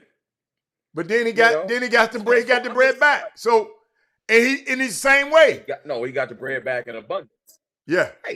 Right. So the question is, can somebody be talked to when they got it? Can somebody be? Because it always seems like when they're on the down cycle, that's when they mentally ill. Chris, but when they got it all, they good. Chris, when that kid came on that show, he came on that show for help. That show, listen to me. No, I want you to hear me. You took a long time. You sounded like Jimmy. You took too long to get that out. You didn't understand. Your thought process wasn't right. Stop it. But what I saw, I gotta attack you from different angles. How you think? Yeah. So Chris, what I saw was, Chris, they came on there to talk about basketball. They didn't come. That wasn't what the show was about, Chris. The show was to talk about him trying to get back in the league. It turned into that, and they just let it go. Like the Chop Shop. People come on here. They thought we was going to come on here and talk about Deshaun Watson. Man, ain't nobody thinking about Deshaun Watson. I'm trying to figure out what he going to do with them 22 girls. They got a lawsuit against him. That's what I'm trying to figure out. But I'm trying. But Chris, he just came on, and I just listened to him. Chris, see, just me, my antennas. I'm gonna put it like this: my antennas is always up when people talk now, because of my relationship and my experience with that young lady. So every time you talk to me and I listen to you, I'm listening to you with a third ear, like Joe Madison. He said, you got to look at certain things with a third eye and listen with a third ear. You got to listen. You know, you got to hear what they're saying, but you got to, is they really saying it? So that when I saw that guy, man, he was just crying out for help. And you saying he don't need help because he got money? No. No. That's not what I'm saying. Yeah. I'm saying, will he listen because he got money? See it. Huh? No. I'm saying for us to see that he needs help. Because so many times when you have it all, you try to act like you don't have the one thing you don't have is problems.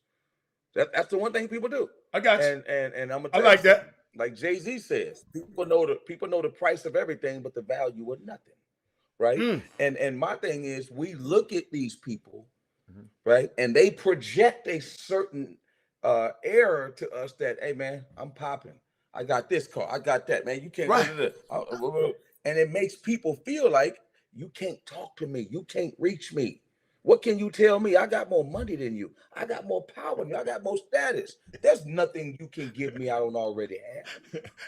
I've been told that. All of a sudden, and then all of a sudden, guess what happens? Guess what happens after that happens? Life happens. Yes. Life happens. Yes. Because the rain falls on who, Hatter? The just and the unjust. On all of us. And the unjust. Yes.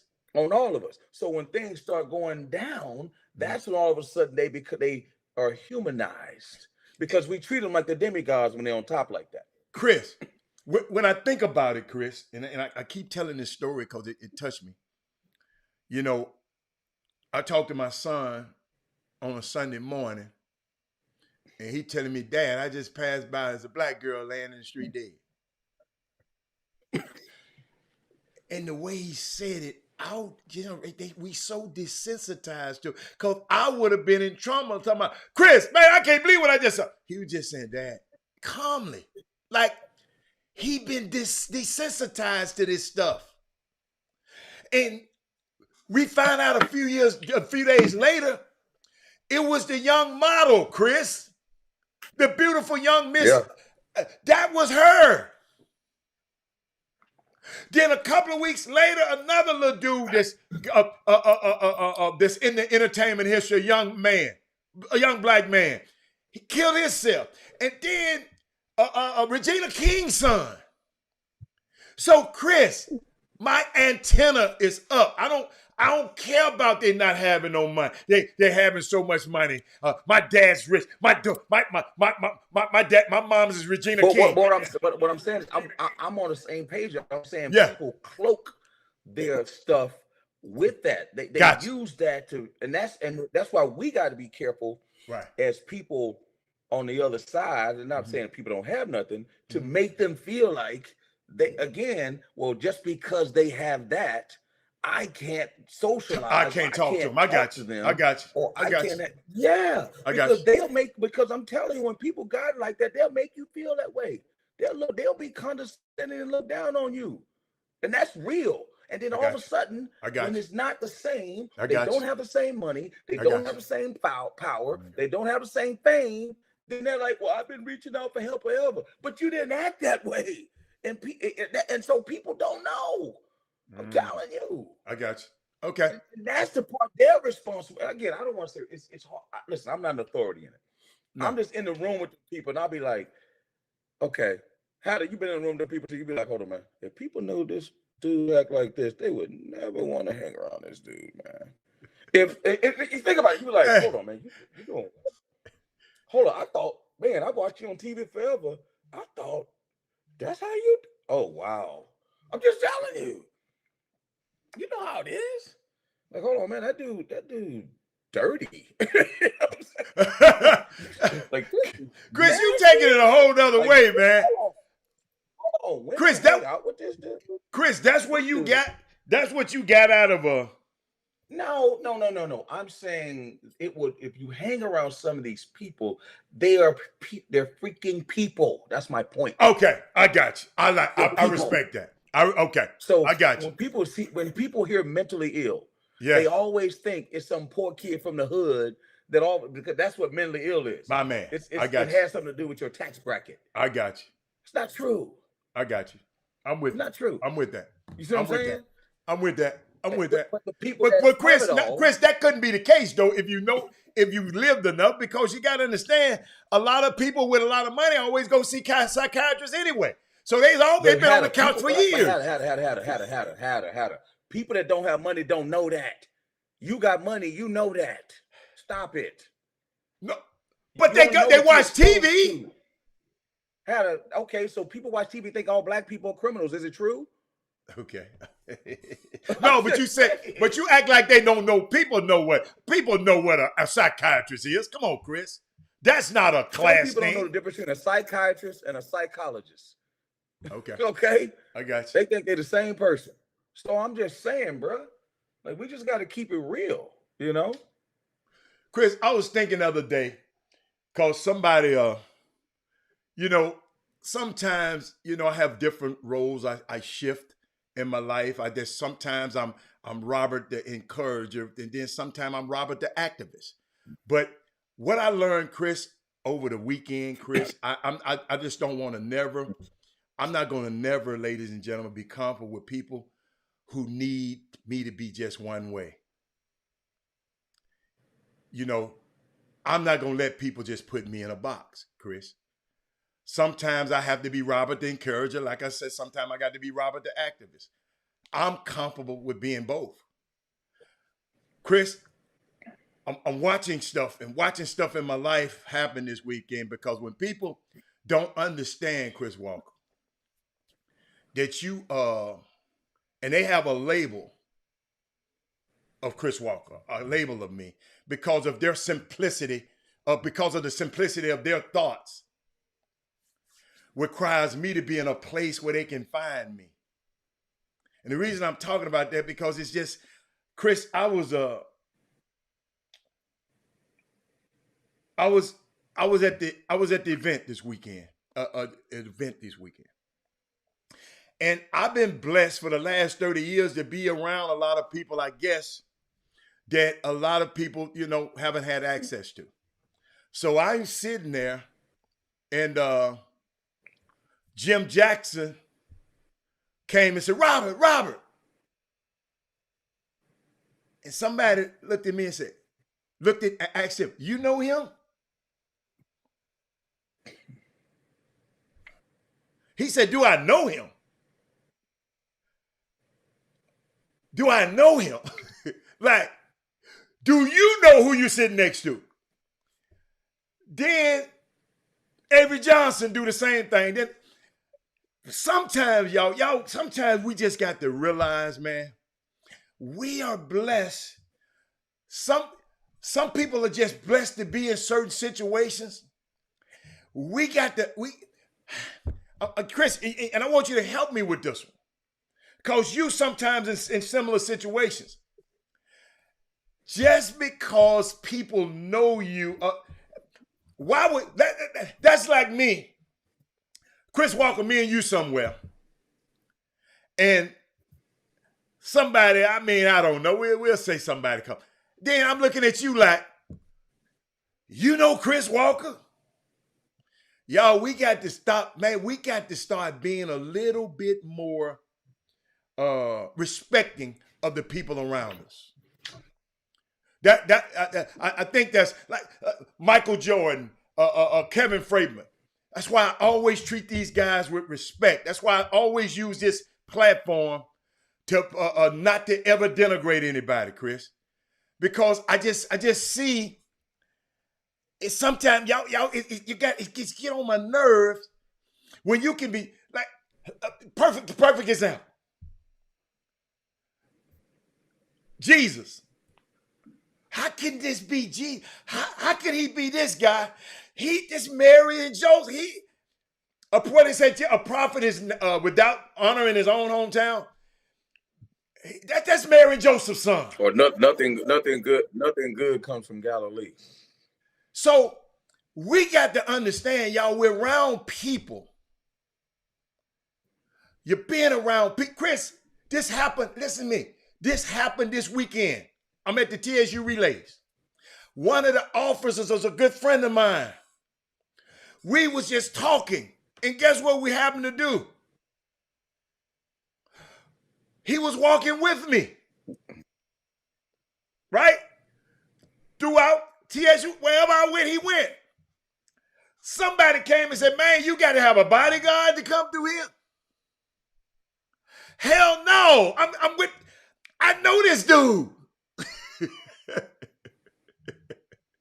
So people, man, hey man, we just got, as us, we got to expect, and we got to, it's people in our community, y'all. I said this 2-3 years ago, gonna start doing great things. We got to respect it and understand it's people. Chris Walker, it's people. Some of these young kids gonna grow up and go to the league. Chris Walker. Mm-hmm. That means they're gonna live in a certain place, they're gonna drive a certain thing, they're gonna do. We got to understand people around us gonna be successful. And you can too. But don't sit back and say, you need a bodyguard? No, I'm walking with the police officer just walking with me. I mean, life is crazy. Chris, things like that, man, it just makes you so, it just make me like, man, come on, get with it. But I just wanted to share that with y'all, man. It's just, we got to understand is people in our community gonna be successful. And we want you to be successful too. Okay? All right, let's go. What else you got, Chris? Not much, man. Just like I said, man, just taking a break. For the next few days. We're off air for a few days, so I got a couple of days to kind of unwind. And those nights, man, it was like 12, 13, 14. I was telling somebody the other day, I said, people want to be on TV. Be careful what you wish for, because those days are long. I mean, I'm probably in at the broadcast center of CBS probably 14 hours, and I may talk 3 minutes when it's all said and done the whole day. You know, so it's an arduous task, but it's a great. And I'll tell you this: the other thing I was saying some other day, we had Steve Peichel on last night, and we had Ron Hunter come in from Tulane, brother from Tulane, very good as well. And you know, he made a pointed effort, you know, to say Ed Cooley was coach of the year. He should get credit. And I'll say this: a certain coach got a job the other day, and I know for a fact that the media and helped him get that job. Like the media, and when every time they had a game, you know, this certain head coach made sure he gave that dude the credit. He made sure that the announcers said his name. The announcers gave him credit for it, and they had a successful team, and this dude became a head coach. So one thing I do know is when you have an African American sitting with that mic in his hand, you know, you got to be bold enough. You know, you still could be critical. I could be critical of Penny. I mean, I don't know. You had to, you know me. I can say things. Yeah. But at the same time, one thing I'm not gonna do, I am not, unless Penny go out and do the stupidest thing in the world. And even Juwan Howard, I sat there and defended him on that thing. Say, hey, man, it wasn't good what he did, but let's get something straight. You know, and Juwan Howard is now what they're saying. Now what they're saying. Who's brought up the pit? Who's brought up the punch now? That's why I try to tell people about the media, man. Don't let your life be a news cycle. But I just wanted to make sure when they brought up the punch, did they also bring up when he hugged Kennedy Chandler? When Kennedy Chandler's coaches... They're doing it now. They're doing it now. Okay. They're doing it now because you know why they're doing it now? Because dudes like Avery Johnson is saying that. Dudes like Steve Smith is saying that. You know, TNT controls... People don't know, like TNT controls who gets the jobs. That's why you see Rex Chapman up there, like he didn't, you know, after he didn't sleep all night and coming on the screen. But TNT controls who sits up there.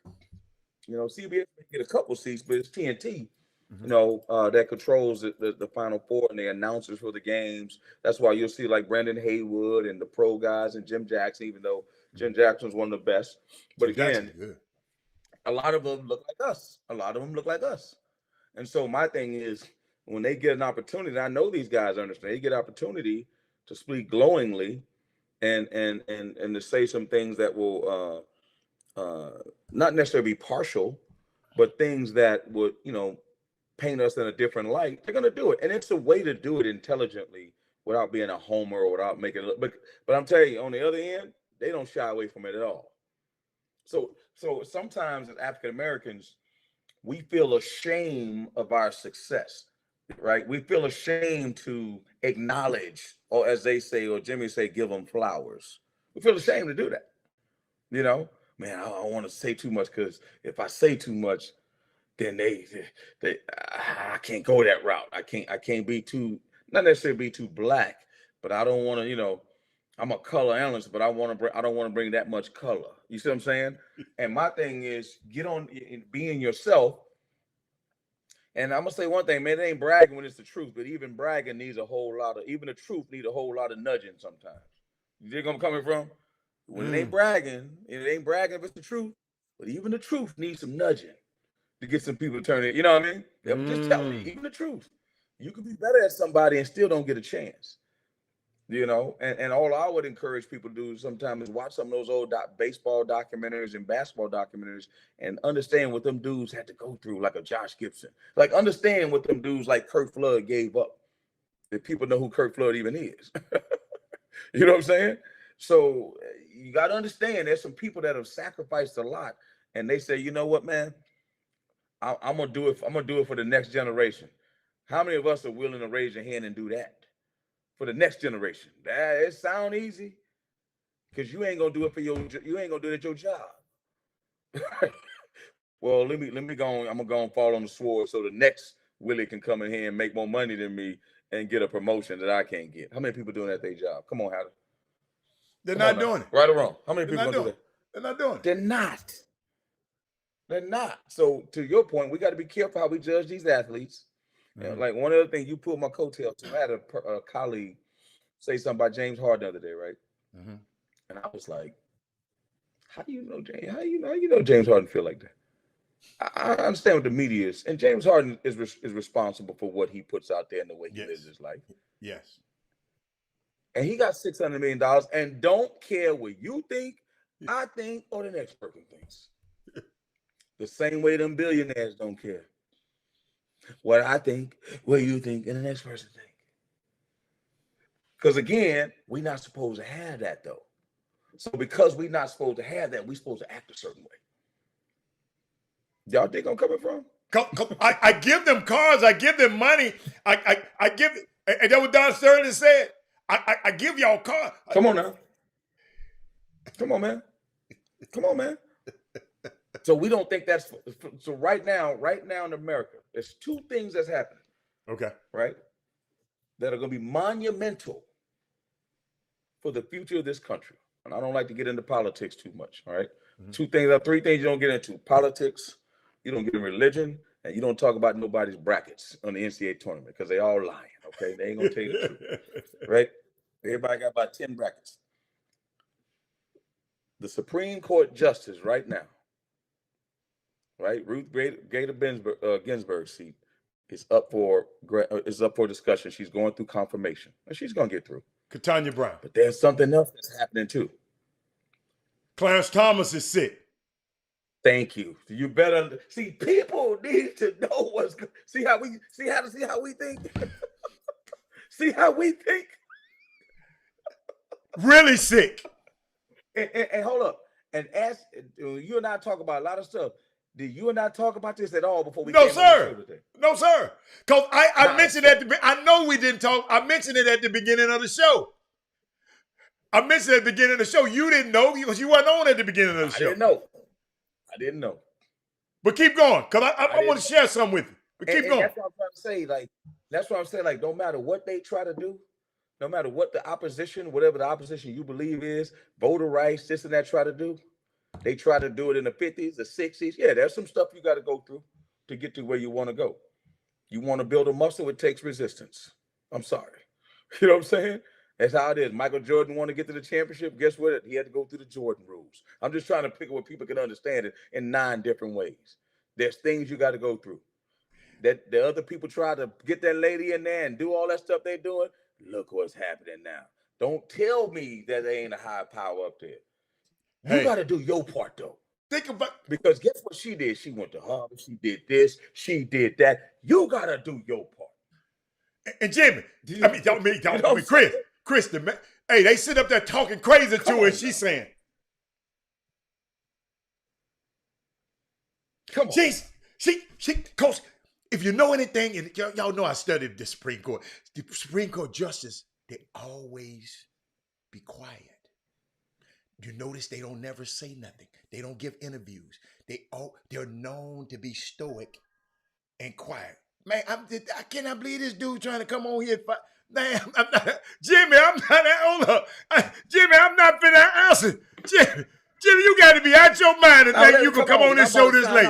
Hey, you got, I cannot believe this man.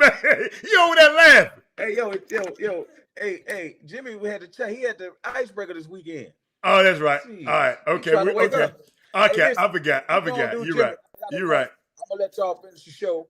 I appreciate it. I might come back on tomorrow, all right? You got to come back because I got some more. I want to end that conversation about Katanya Brown and how this thing works. I didn't know me and you was thinking like that a lot. But I'll see you later.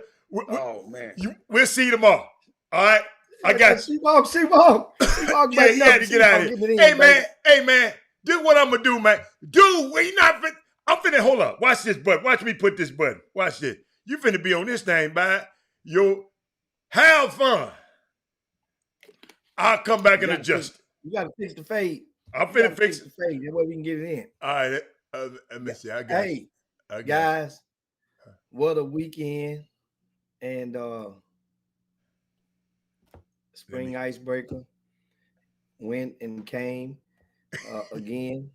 I mean, the only thing that I could probably think of was that by far, this was the hardest schedule to complete in my 21 years of doing this in my life. The hardest schedule by far. Well, because obviously, if you see reading the book backwards, you didn't know if the defenders were going to play. I'm talking about the older guys. It was yes, no, maybe so. Didn't know if JL3 was going to play. And it's kind of like, and so me, it's hard to put in the schedule together because I figured that didn't want to do the schedule, then have to go back and redo it, which I end up having to do anyway, maybe 3, 4, 5 times. But schedule came out. I think that app, the exposure app, is what we use this time again. It can be very beneficial as long as the people are buying into it and they're subscribing to their teams, following their teams. If you're following your teams, then it's easy to communicate with those teams and letting them know, hey, this is what we're doing. This is why we're running late, and provide understanding. Then if the parents are following their team, then it's easy for everybody to get the intel in a timely manner. But once the event started, I think a lot of people were reminded who probably had forgot or maybe didn't know just how good of a well-oiled machine that the spring icebreaker encompasses. One thing, you saw police officers everywhere. We had approximately we had over 450 basketball games this past weekend. And I haven't been informed of any one particular individual who endured a serious injury.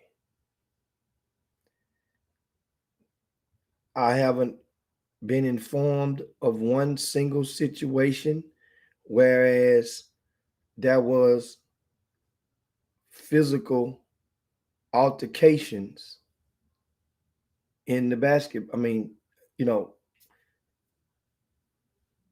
and any of the 24 courts. Our police officers were visible. We probably there's no such thing as too much security. But it certainly felt like it was a walk in the park because their presence was definitely felt by a lot of people out there. And we at the MI3 alone, I'm sure I was told by one of the staffers that this icebreaker this past weekend, we had already held the record for the largest crowd ever to engage in that MI3 center. Now that is documented by the ownership. We held that record from about, I think, a few years ago. It's been about, man, I don't know, maybe 4 or 5 years ago. We after the EYBL came, whatever year the last EYBL, I think we bust that record maybe a year or two after. But this year we set another record. I love setting records or creating history.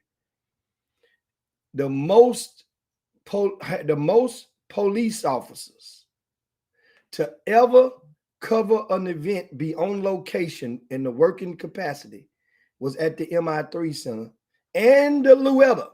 And I haven't checked with Louetta today.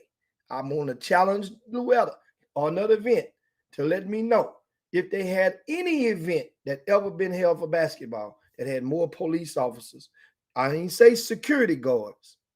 I ain't talking about no Barney Fifes. More police officers than we had. And that was Harris County Sheriff's Deputy Marjorie Taylor. No, she's remarried, so Marjorie Taylor now. She was in charge of security.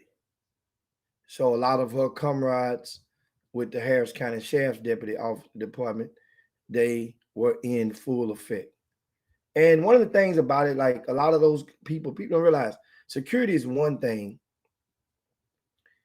but it's great when you got your people in most of your regulars, because if you don't, then a lot of officers are going to probably over police.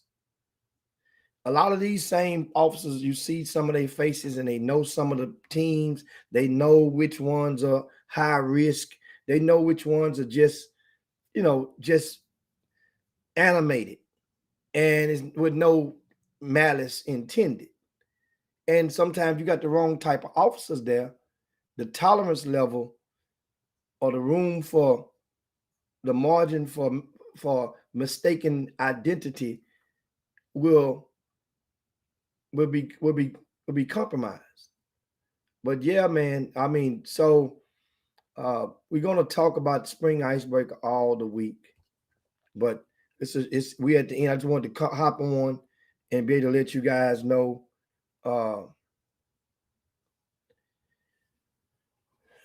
Let you guys know, that I'm here, and I appreciate everybody who showed up.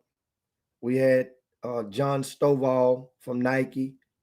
He was in the building exclusively, only at the spring icebreaker, Friday, Saturday, Sunday. So the opportunity, he was, you got a chance to watch a lot of a few games here and there, and at various locations. Came to MI3 Center on Friday. He went to Louetta on Saturday. He was back at MI3 on Sunday.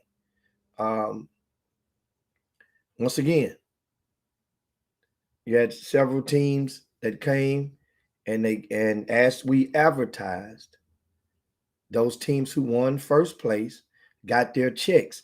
And I'm just think my thing is this: there are a lot of teams out there that's struggling. And that's pretty, and it has good talent. And they're struggling, meaning that economically, parents aren't making the dues already out the gates. And my thing is, if that be the case, then tell me this. Why would you not, for those that did not go get in the tournament division, and you think, and you're pretty good, why would you not have played for the opportunity to win, to get $2,000 donated to your program? That's the part that just I don't understand, and I'm going to weigh on you guys to provide that understanding to me, because then that same program will come back next week or in a couple of weeks at the beginning of the month and ask some parents, "Hey, look, it's time for dues." Well, hell, if you played and won first place because you claim that you're good, then guess what? That could be no dues next month for your parents, because that $2,000 can come in handy. That could be the difference between you guys on the road and you're going to eat at one of the fast food chains versus eating with a fork and a knife.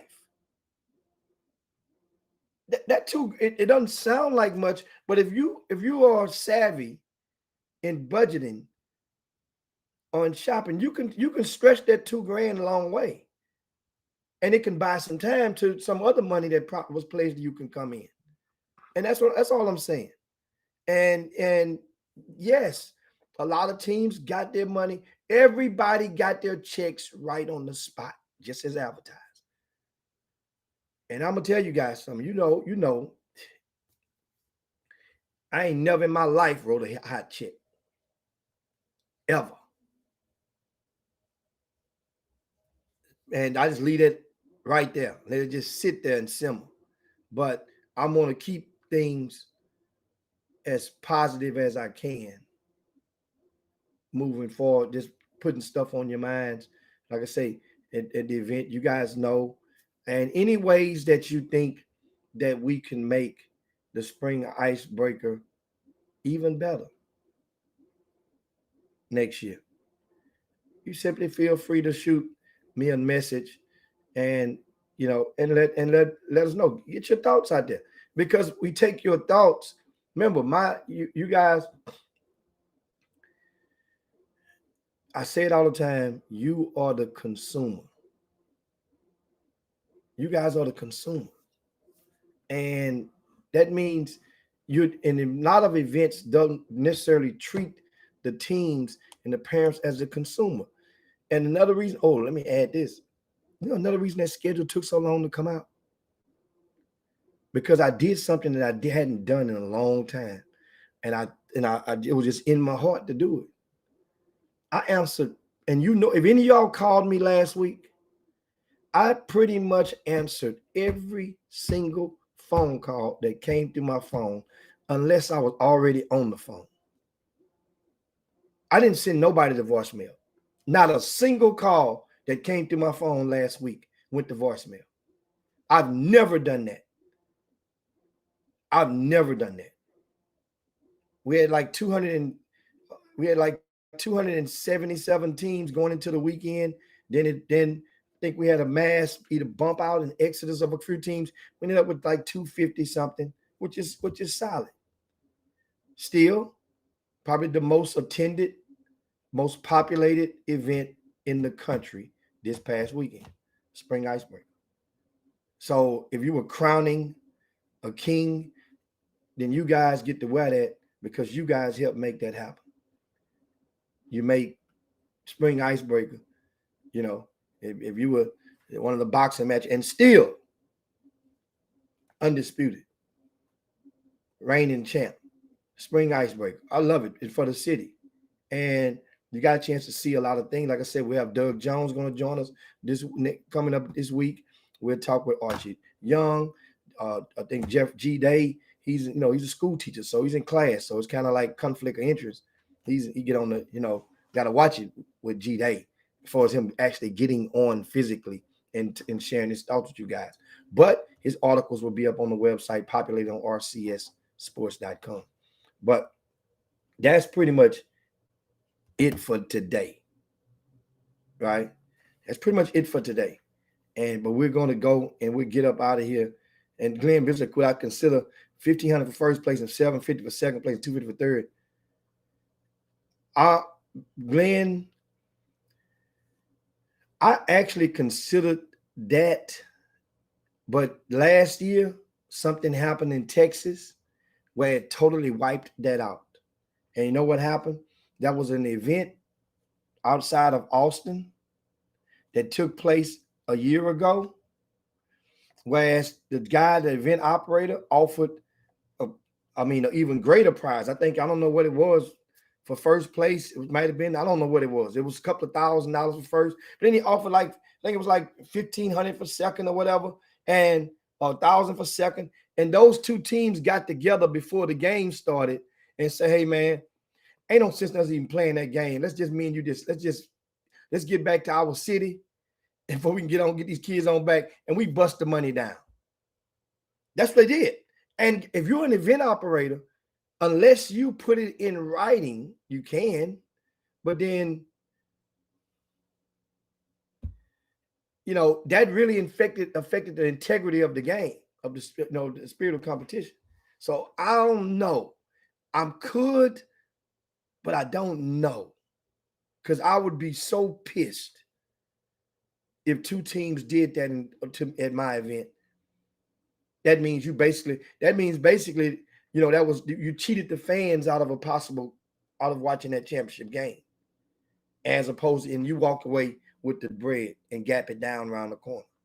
So, but like I say, any ideas? But that had us back when we get ready to land the plane. No, you had me down. You said gap it down around the corner. But yeah, I ain't gonna let you take the money home. I'm gonna let you take it home. You're gonna let me take it home. I got a question though. Hey, I saw a video. I saw a picture. What was the recliner chairs that Doug in the recliner chair? What was that shit? What gym was that in? That's the facility at the Luetta facility. They have a balcony. Oh, they can oversee all courts, and it's only like for VIP. It's a VIP balcony. Oh, okay. So you can go and sit in recliners and watch every court from upstairs. Okay. And they lean back. They got the kind that are in the movie theaters. It's kind of like those the exact kind that in the movie. I've never been to Luetta. I've never been to it before. Yeah. Okay. So that's the ticket. And we had one. Guess what? We had one protest.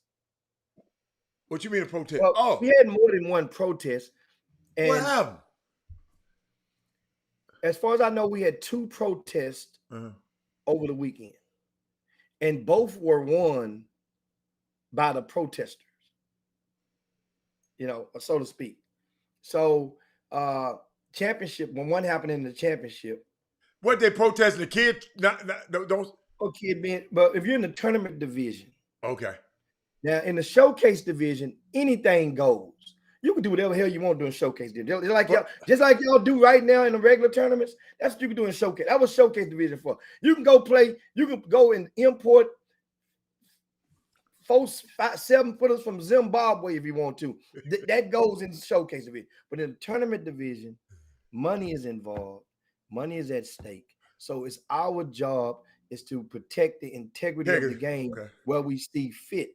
Now, I think former Houston Rocket Chuck Hayes, he coaches one of the teams. He played against a team, and sure enough, immediately after that game, Chuck put a protest in. And the protest, in the way that the rules go, you want to protest, you put up $100, and you got 15 minutes after the game ends to protest and submit your $100. Chuck licked his thumb, peeled off a crispy, gave it to the site supervisor. The protest was in motion. And meanwhile, everybody was informed multiple times. You must bring proof of the grade of every kid on your team. I don't care if it's a report card. It could be a progress report. Hell, it could be a roster of max preps. Just saying that connects you and shows you are enrolled in a school right now and what grade you're in. Okay. And so, sure enough, Chuck Hayes and his team, they protested, and a kid on the other team, sure enough, they get the mom on the phone. They put on speakerphone, "What grade is your son?" The mama said, "He in the 10th grade. That's a 9th grade division, Heather." So that was an open and shut case. Chuck Hayes gets his $100 back, and it's a forfeit. It's just that simple to handle protesters. Now, what some people will do, man, I don't know the mama number. So that's a red flag right there. Man, why we got to call it? Why we got to call that? That's a red flag. If you believe in the integrity of the game, there's a lot of people, grown folk. So now go to the other protest. How about the other one? This is how the other one went down. The championship game of the 10th grade division, Alan, and we got to go in a second. I'm giving you guys this. No, I'm good. I'm on to hit it. Y'all have got me cranked up. This is for the money. For the money. Good game. So as I'm sitting there watching some of the game, the second half, I actually sit there and I'm watching, checking it out, tight back and forth. The police officer came and sit on the side of me. And the police officer tells me, with about 4 minutes to go in the game, that somebody just came up to the police officer, to her, and informed her that a player on that court in the championship game is about to play with another team next. So I say, well, that don't mean that they're playing with a legal player unless he's already played with another team before he plays with this team. Because if the other team is in the showcase division, anything goes. But you can't go from tournament division to showcase division or to any team and then come back to that team. So here's the deal. I say immediately when the buzzer comes, because first of all, I'm sitting there thinking it was a tight game, Hatter. I'm saying, well, hell, that team might lose anyway, and it's a moot point. Now, the other team did not protest. You follow me? The opponent did not know at the time, but the police officer was informed, and she's part of the staff. So it's her duty, once again, to protect the integrity of our rules, which are in writing. And guess what she does? The rules.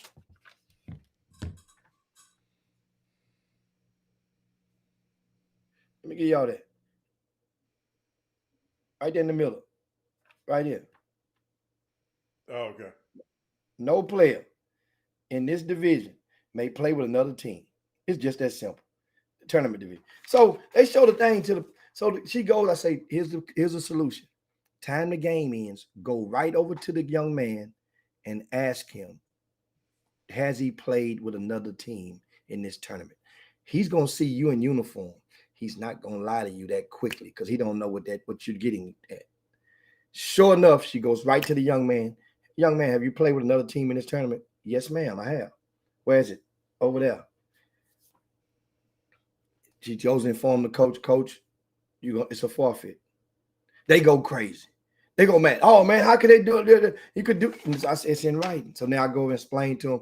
The young man had the other team's shorts on. That was his giveaway. The other team getting ready to play on another court next, he got their shorts on with the team playing for the money's top on.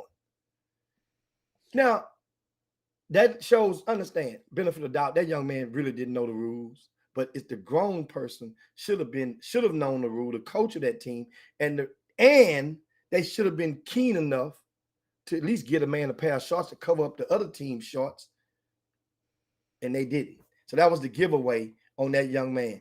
And so as a result, the Houston Nets walked away with that reverse decision in a forfeit. And of course, in that game, you had a couple of young fellas from Decaney. You had Xavier Phipps. I wonder if he's kin to Phipps that went to school with me at Cashmere named James Phipps. He went to Smiley, then he transferred to Cashmere. When I was in the 9th, he was in the 12th with Hollis Godine and Leroy Phillips and all those guys back in 82. But Omar Gale, you had the young man Cedric from Spring, can't think his last name. Shout out to them from the Houston Nets. But Team Elevate won the championship out of the 12th grade division. And we have the whole gallery of champions I put on Twitter this morning. And also the list of them, you can find them on the front of rcssports.com. Man, I'm just sitting up here thinking about the coaches of the other team. The coach who was cheating. Did he explain why he cheated? Man, they said let me tell you something. They were actually mad that we were enforcing that rule. I say, let me explain to you the difference what the rule means. The rule means that you had the ability, you took it up on your own to go and get another player. Uh-huh.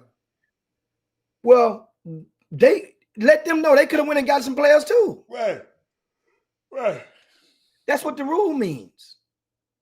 The rule means you can't go and patch up with players because they done got knocked out the tournament and create a super team. This ain't no. And we kept rosters Everybody had to sign in their rosters when they first started playing, and their rosters was locked. This young man was not on their initial roster as well. But anyway, man. Boy, it's basketball. Yeah, let's get out. Yeah. This grassroots basketball, it done got bad. Well, it's been bad. But wow. Hey, so no PGWs? I mean, you had a share. I think, you're going to get a share or two of them all the time. That's the spirit of the game, but nothing that warranted. You had a couple people got kicked out of some gyms. No. Yeah, they tell me they kicked one out at Luella. They had somebody kicked out at the Katy, the open sports complex in Katy. I didn't know what they did. Rick Nelson was the site supervisor at that venue. Mm-hmm. After every game, they flushed the court out, sanitized, and brought the people back in. And that's how they rock over there. And it's kind of inconvenient, but if you are concerned about safety still or germs still, then you can appreciate that. I like it. Because guess what? The game still ran on time.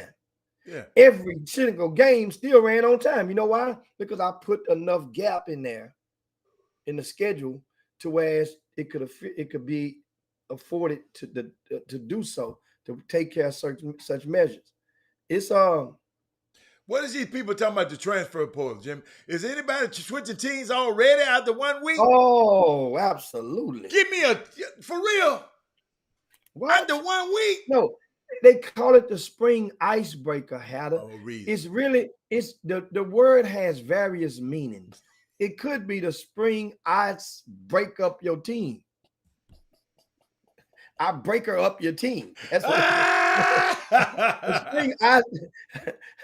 the spring I break her up your team. That's what it could mean. But I mean, man, hold up, man. There's some people leave you, but you told me that a long time ago. You said when this tournament, after this tournament, it always some movement around. Can you give me a hint? Can you give me a couple of people that might be moving? If you don't want to mess it up, you don't want to mess it up. But I mean, because you ain't gonna say that. You ain't gonna say that on the. Go on. You ain't gonna say that on RCS Sports, so you can say that on the Chop Chop. Yeah, it's summer ball season. It started saying, but now the thing is, it's how it goes. Uh-huh. It's a room, unless a kid has actually took off his jersey. I got you. Okay. They take this job and shove it. Uh-huh. Many teams don't know that they've lost the kid until practice is normally on Tuesdays and Thursdays. Oh, I got you. Okay. So you don't know until you get to practice on Tuesday, and then everybody's going to give. Let me tell you what they're going to do. You're grassroots coach, and you kind of new at this, or new at having premium talent, because you could have been doing this a long while and not just had top shelf talent. Well, a kid going to give you an excuse about something they have to do that conflicts with your practice time on Tuesday. But coach, I'll be there. I'll be there the next one. So then when Thursday come around, that's when you realize they're not going to answer the phone. You're going to call them. You're going to text them. You're going to call mama. You're going to text mama. They ain't answering the phone. They done gone cold turkey on you on Thursday, and you won't hear from them. Then you're going to hear the rumors going to come out, and it'll come out on RCS Sports on that Saturday morning, on that Friday, that so-and-so now, because he wasn't at your practice, guess where he was at? Somebody else's practice. And nowadays, it ain't like the old days. You can conceal that. Every kid is going to tell somebody because they're going to be on their phone during practice. They're going to go over to the sideline, water break. Man, mama, you guess who's here? They're going to tell their little partner, guess who's here? They're going to tell their girlfriend, hey, we got so-and-so over here now. You know what I'm saying? So now the thrill of even the kids of getting to release the news first. It's that rush, that adrenaline, and that's what happens. But it's a lot of people that's going to be. My thing is, hey, there's some good people. Hey, I ain't talking about them ball beaters. Is it going to be some good people that change teams? Yeah. Okay. Yeah. Okay. Absolutely. Okay. Yeah. Right. Some top 10s. Yeah. This is that week. that you're going to see some church movement. And it's going to be funny because it's bittersweet, because it goes to show you how transparent and how one-sided how that a lot of this stuff is when in the marketing of a lot of these kids. This kid could have been the best thing smoking, according to some grown men just last week. Now he's gone across the street, and guess what's going to happen? He ain't all that. He, he's overrated. Oh, but he wasn't overrated. Stand that. That's my biggest pet peeve right there. That's what's going to happen, and that's why I tell you, just pay attention to people and how they move with this stuff. And guess what, man? Kids are gonna come and go, Heather. Yeah. You told me, man, if you can keep one of these people for a year, consider yourself lucky. Now, Mindy asked a good question. You posting that? Does anyone just tell you that you move teams? Not no more. Not no more. They just don't. I mean, it's happened. I'm talking about the masses. The masses just quietly just make a decision and they go to another practice. They say, I want to see. Let's go just test it out and see what it feel like over there. Just want to check it out. And the curiosity kills the cat every time in this stuff. There you go. Herb Baker said you're gonna hear about it Tuesday night because the coach is gonna call the old coach and tell him, man, your boy was over here with us now. That's now the guys that are allies with each other will get that phone call. But still, okay. Substitute the kid in this analogy. The word kid substitutes that for your girl. And understand the meaning of it, because for some of these kids, your heart has such a special place, not in the same place that you would love a woman, but I'm just talking about it's a special place of real estate occupied in many of your hearts for these kids. Just substitute the kid for a woman, and look how it sounds. A man calling you, telling you, hey man, your woman was over here. He doing the what's the little boy that doing Kanye West when he tell him what you doing? He said, I'm over in bed with your wife. Yeah. That's what this stuff, and to some people, it feels that like that's how it feels when one of them kids leave them. That's why you shouldn't why in the hell is you as a grown person are allowing yourself to put that much into how would you say it? Keeping a kid with your program. Because eventually they're going to leave if they can outgrow your program. Some kids can outgrow it. And unless you are putting the extra time in, as far as their marketing, or you're kicking a bunch of butt. And that's the main thing. People discount it. See, people that don't have talent, or some people that have talent would discount wins. Oh man, winning ain't nothing, man. It's the show. Chris Walker used to do it all the time. Yeah. Chris Walker would have all that talent and he'll lose a game. And Chris Walker, I knew I'd be like 3, 2, 1, go. And showed up right on cue. Chris Walker, man, we're not worried about no loss, man. We got 8 Division I players over here. That's when the narrative changes. But guess what? Them losses, they sting. And sometimes they hurt. And sometimes they deprive you of an extra shot of exposure. So Doug Jones says, Doug tweeted about this. Doug said that kind of pissed him off. He said he had somebody come up to him and told him, man, y'all got so-and-so ranked too high. He isn't that good. In return, he said just 12 months ago, he said the dude was, hold up, he said 12 months, the dude was saying the dude was all that. Man, F out of here with that corny shit. And that's how that, and I just said it a while ago. Yeah. It's part of the thing. So that means if you allow your brain to be tainted or to be influenced by just one person's opinion, and the rankings, whatever the rankings were before, that wasn't based on grassroots basketball. That was based on primarily on what they were doing in their high school seasons. And guess what? I said it last week. I just warned you guys that there are a lot of kids that's gonna gain plenty of ground during the grassroots season, and there's others gonna gain plenty of ground in the scholastic season. It's different people. If the coaches that use them properly and can excel. Some players can't play with other superstars or all-stars or first team all district MVPs. Some guy it got to be him and the Pips, Gladys Knight and the Pips. But I'm getting something else with Doug. What Doug's saying, Jimmy. What I get from Doug is these kids can play until they don't play for your team, and now you got to talk about them. Yeah. Yeah. But they was all right there. They going over there.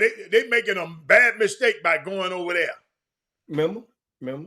What? Change the word kid for woman. Good. She ain't with you no more. Guess what? Her feet stink. She snow. She snow like a goat in bed. Yeah. Her feet stink.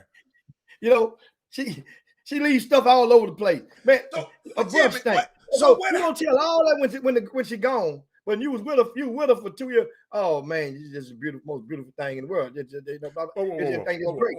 Angel said, hold up, Angel. Hold up, John. Y'all act a fool. I see why I wasn't. He had a parent threatening to pull her team out of the event over a questionable call by an official. That Jeremy Davis, that's why I said that in the beginning about he talking about TCU would have won if the official would have called the call. I said, well, then you know how I am, Jimmy. I ain't never talking about no official. Why didn't Jamie Dixon call a better play?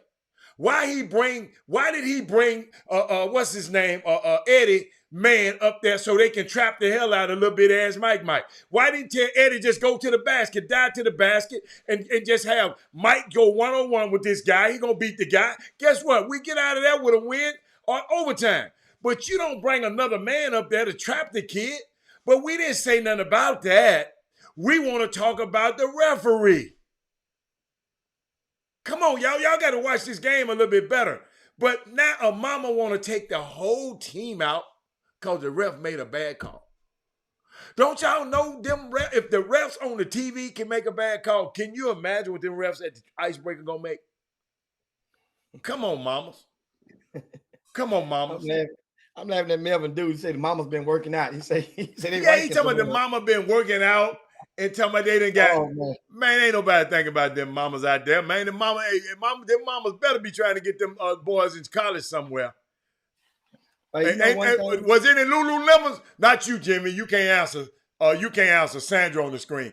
Anybody else on there with any Lululemons out there for me this weekend? Hey, wait a minute. Michael Jordan, was any Lululemons out there? Wait, Doug, was any Lulu? Because Doug ain't scared. Doug, was any Lululemons at Luetta? Jimmy, the left-handed boy from Goose Creek, went slap off against Dallas Cowboys. Who is the left-hand dude from Goose Creek? Well, Darius Woodson is the left-handed cat. He went off against Showtime. Yeah, I mean, but Sam Bradford was consistent in TJ Ford. TJ Ford has a team that TJ Ford this has been his recipe for about 7 years. And the recipe meaning that first he's condensed his teams. Remember, at first TJ started with a green team, a blue team, a white team, a lime team. He had all those different teams. And then at the beginning, many of those teams thought they were all created equal. And then you got bickering because now they realize that this one is getting more benefits than the next. Well, then he simplifies it. He goes and get a few unsigned seniors. And that formula works for him because it's not enough talent, especially in the front court, especially with strength, to go and be able to field a competitive, a dominant product with just underclassmen. So TJ he has always relied on several unsigned seniors to go and supplement his roster. And which understand, his son, TJ Ford Jr., TJ Ford II, this is his last lap around the track, Adam. He's in 11th grade. So you putting some pieces around him. Remember now, this is his last lap. And so TJ, understand, guys, it's one goal in mind. This is leaked out a few months back. The dream is for TJ Ford II to be able to improve enough to whereas he could get this is the dream to improve enough whereas he can be offered a spot on the roster at the University of Tennessee with Rick Barnes. This is the goal. Not Texas. Rick Barnes. That's right. Rick Barnes. Yeah. And so now that's who happens to be at Tennessee right now. If Rick Barnes' ass went to TSU tomorrow, it'll be TSU. He wants Rick Barnes to put his fingerprints on his son. And guess what? Even if that means that the school may not be willing or may not have the means to have a scholarship to spare, guess what? I think Rick Barnes would probably hold one aside, but it's a big time business. Economically, especially with name, image, likeness, with TJ Ford II, they can find ways, whereas you can raise enough money selling t-shirts, and they can put together a camp. TJ Ford has enough people in his own facility that he can come through for his son to make a camp, and all those pros. Think about how many professional athletes will come through for TJ Ford II's birthday weekend camp with a celebrity softball game. I'm giving you the idea. Now, when you run with it, make sure you call me and Howard to be the MCs of this thing. I'm just telling you now. I gave you one thing about me. I'm gonna always be on the creative edge.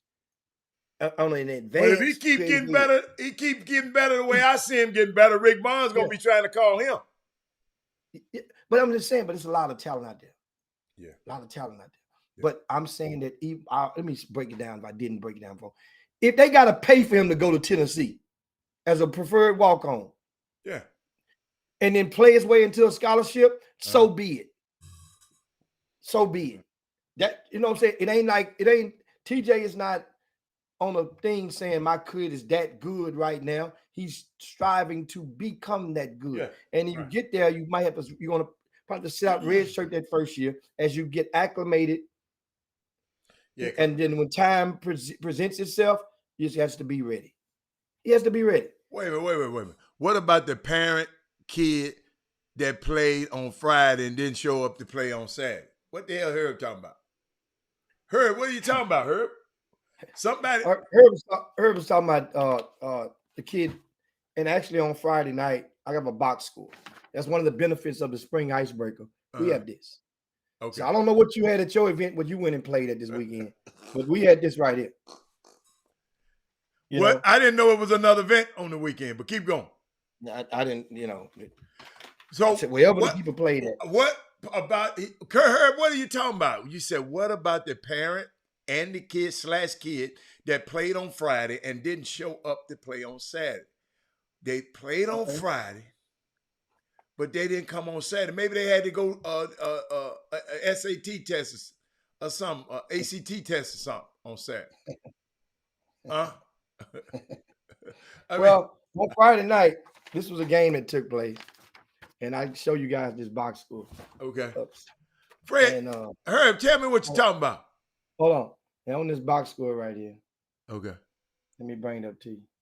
This game was the Houston Superstars. And the Texas Takeover Jeremy, right? Mm-hmm. Right?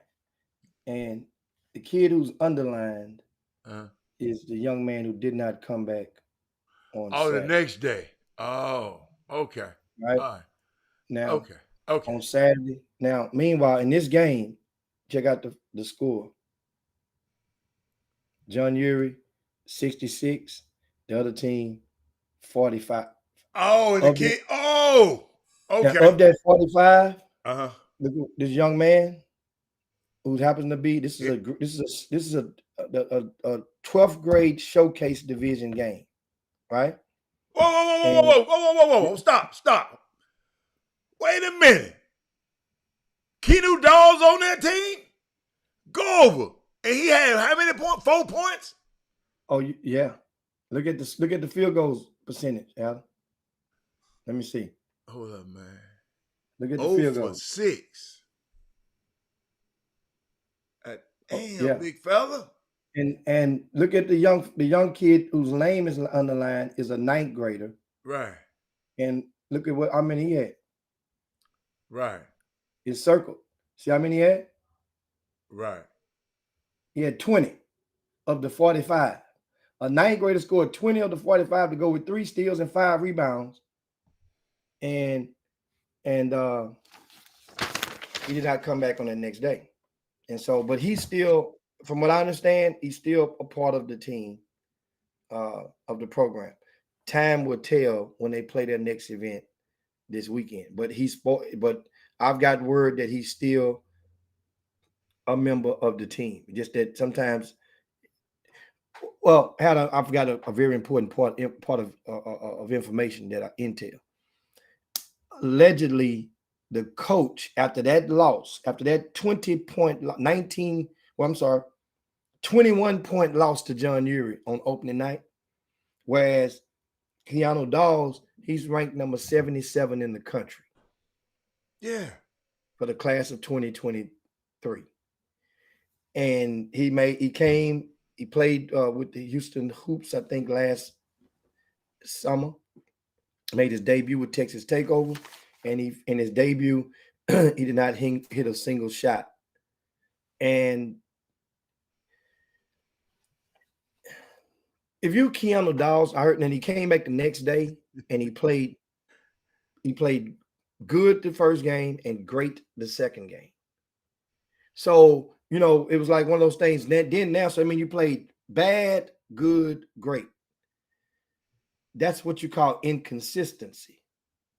It needs to be, at some weekend, you got to put great, great, great together, or good, good, good together. If you rank that high. Yes.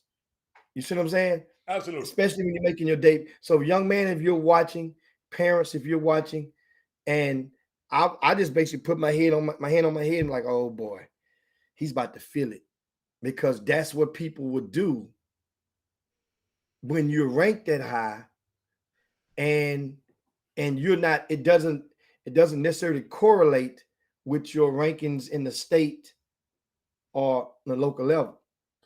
Guess what? He's good, but then he wasn't good when people came and paid their money to become judge and jury, because it's high school this season. They played in a good district, but it didn't play a sexy schedule. So now let's see what he can do now when he's going opposite. I wonder what it is, man, because I know he got all this talent. I didn't see the game, but who in the hell is John Urie got on his team that can guard this kid? Well, once again, John Urie's team is the same way. John Urie has used one of the, I think, just like I mentioned about TJ Ford, John Urie's going to always have him an unsigned senior. I don't care if he's unsigned or not, Jimmy. I've seen Keon. I don't know the kid. But John Urie has one young man that has the length to match Keanu Dawes, and that is Jackson Fields from Elkins High School. Jackson Fields was a young man who played football and then quit football. And no one person should be able to guard a good basketball player. No one person should ever be able to guard a great basketball player.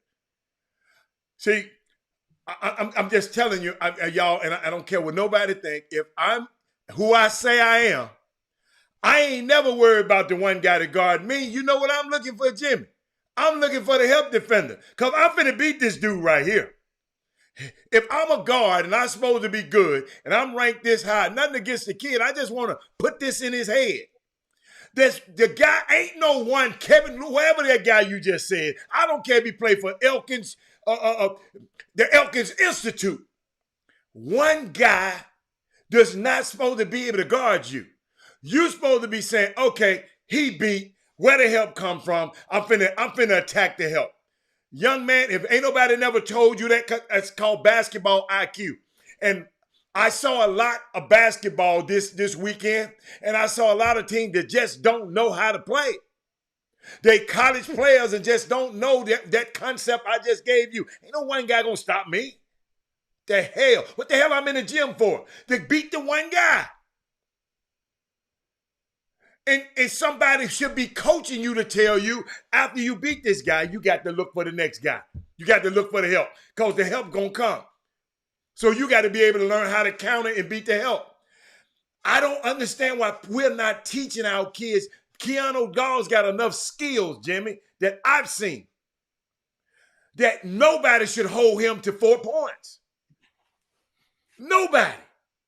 I don't care who's on it. Nobody. That's just me. That's just the way I think about basketball. And, everybody don't think about basketball. Think the way basketball that I think about it. One guy is not going to guard me ever.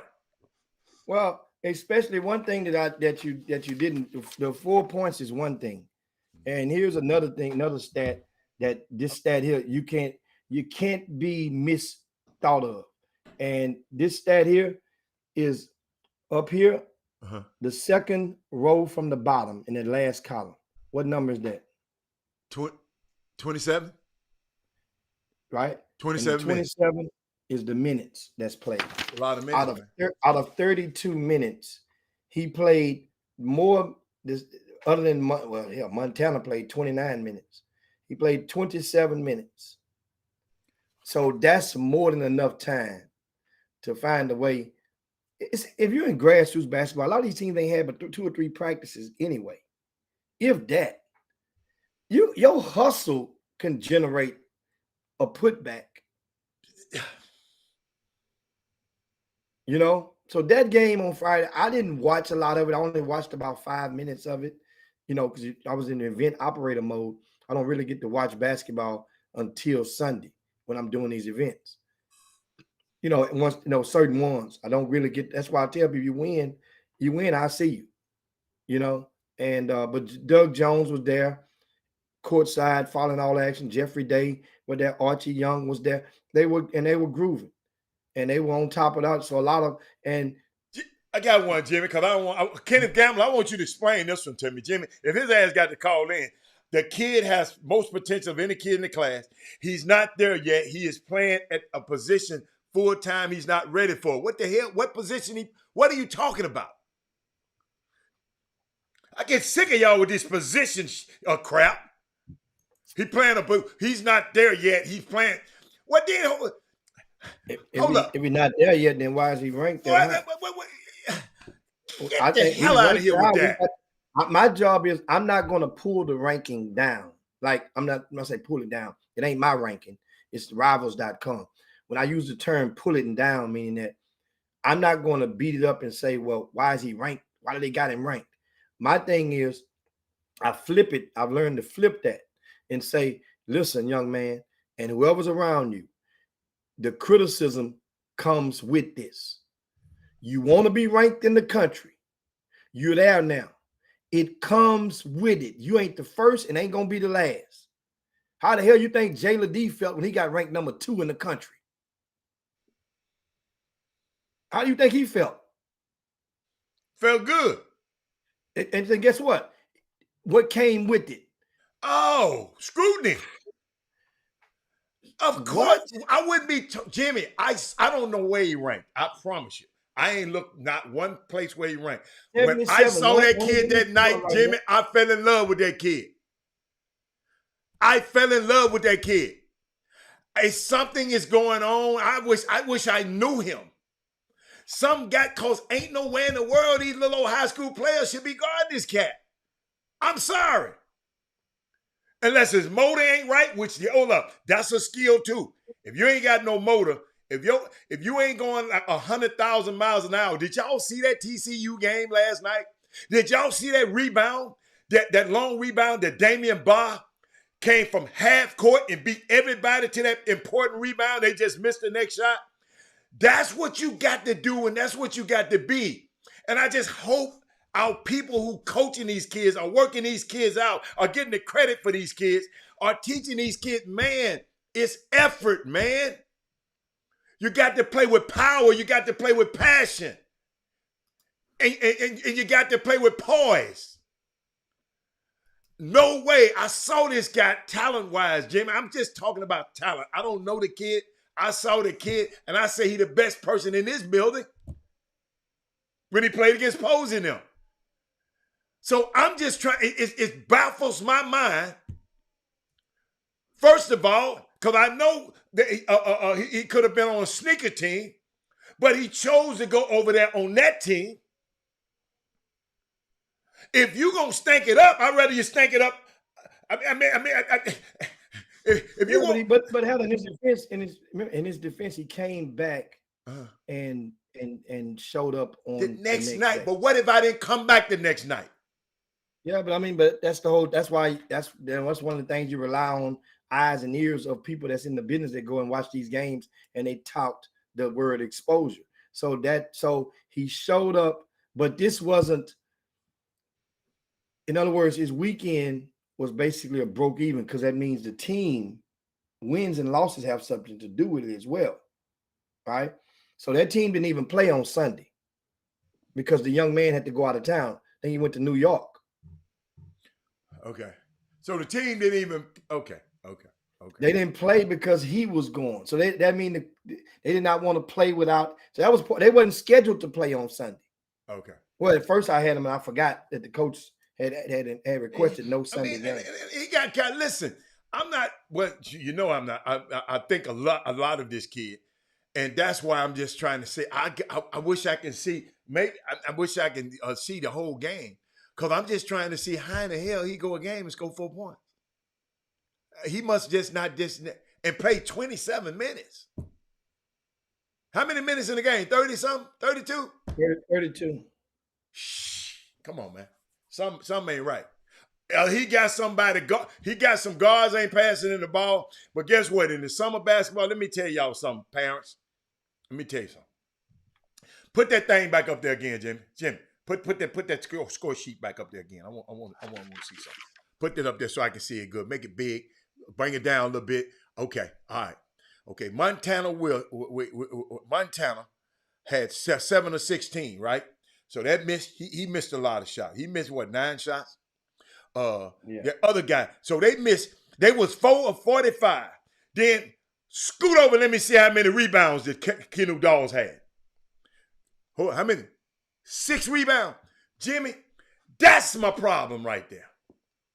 Your guys missed the ball a lot of times. You didn't give us 6 of them rebounds. There was 14 of 45. 31%. Listen to me, young man. Hey, B. Scott, you sit this one out. I know what the hell I'm talking about. Talking about able 1 ball. Shut the hell up on this one, B. Scott. You just handle what you handle over there. And let me explain what I'm saying. Ain't nowhere in the world as good as this guy. He should have 4 points. Talking about able 1 ball. Guess what? It was out of 45, out of 14, it was misses. Yeah, whoa. He had all of them misses. He should have got the rebound in.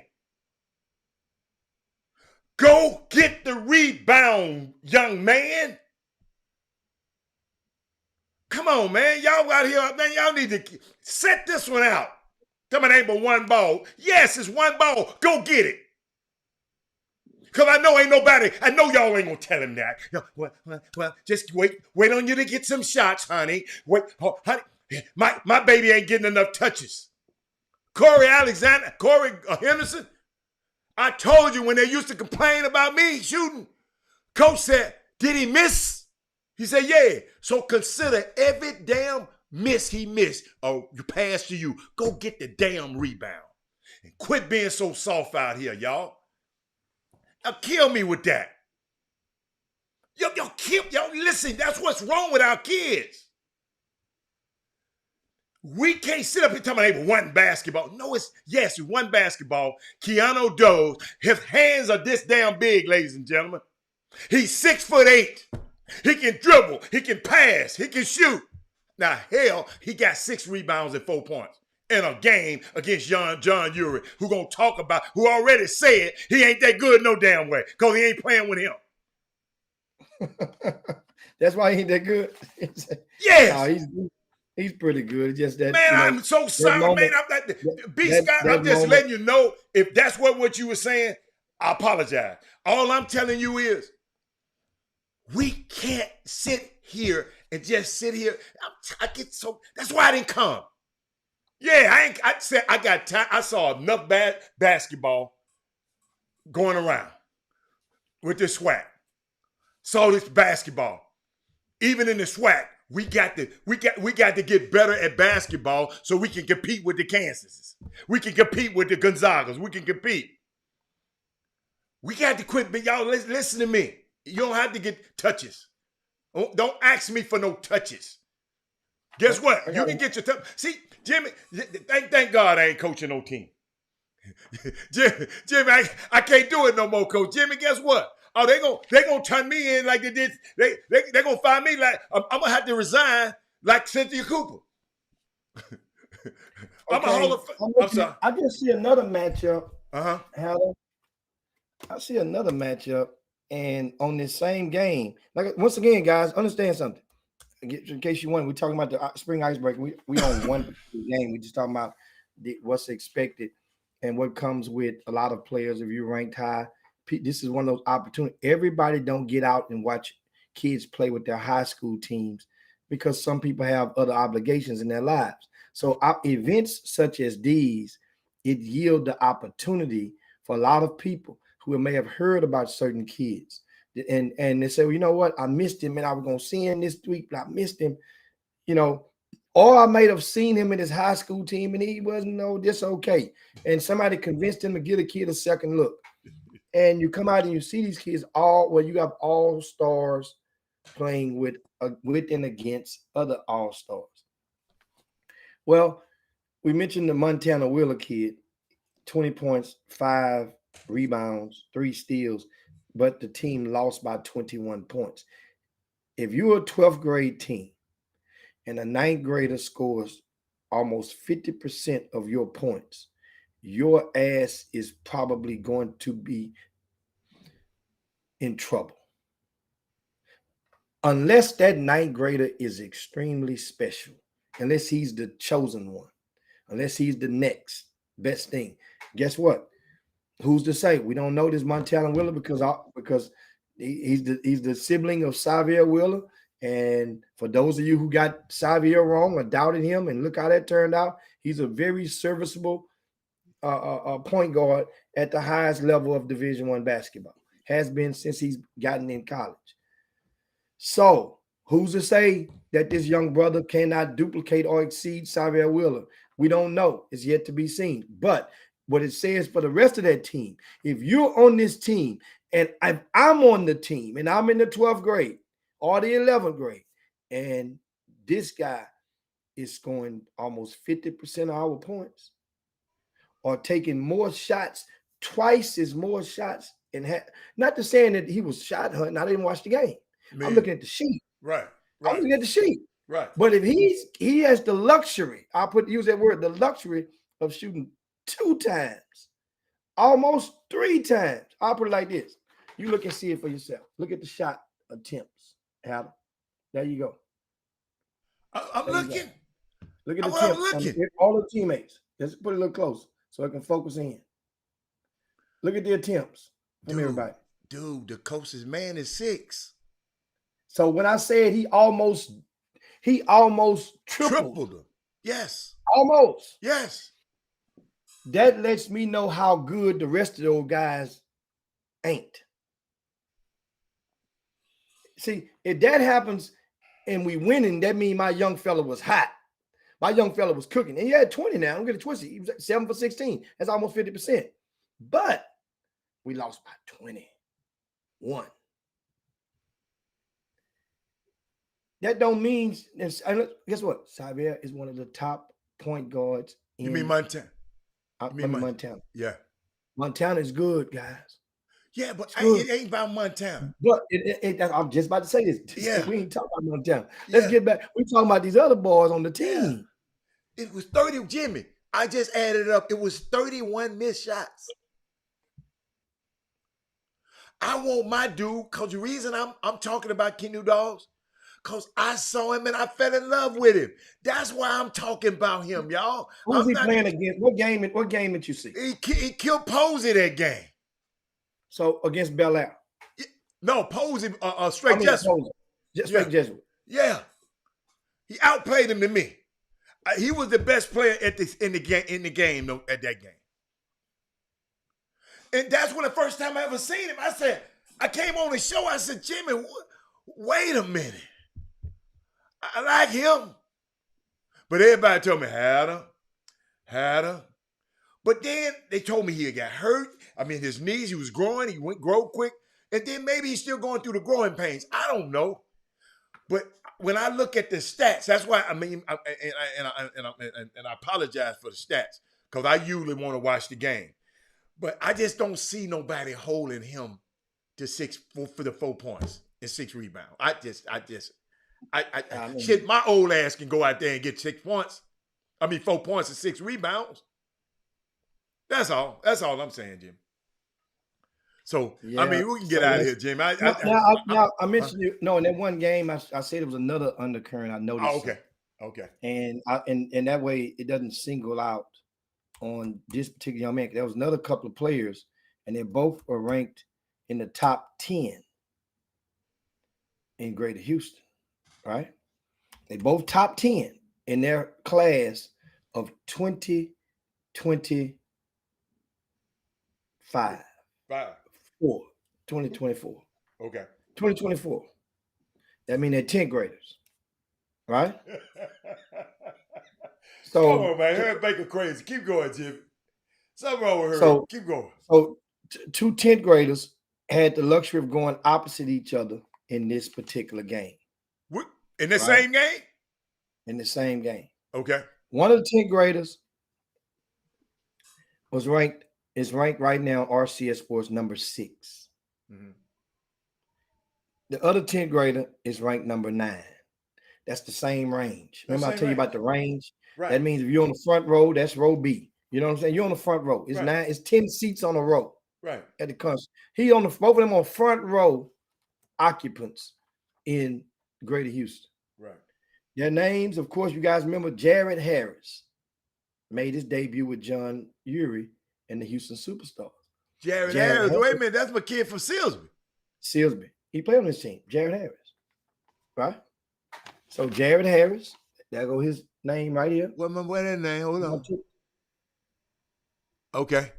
He was 3 for 12? 3 for 12. Uh-huh. However, 2 for 5, 3-point land, 4 rebounds, 10 points, 6 assists. Okay. How many turnovers? 6 assists. Hold on. 4 steals. 4 steals. Oh. Okay. It's a good. That's what you call a good game, but he just didn't shoot it well. That's how you formulate that. He had a pretty good game, but he didn't shoot it well. He influenced the game, y'all, in ways that might 21. Not. He influenced the game. Now, meanwhile, he's number 6 currently in Greater Houston. Okay. Well, the kid who's ranked number 9.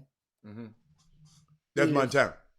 No, Montana's a 9th grader. Hal. Oh, that's right. I'm sorry. Who is Jalen Gambrell? Oh no, he did not. Jalen Gambrell. Look at the stat line. He known as a shooter. What did he do?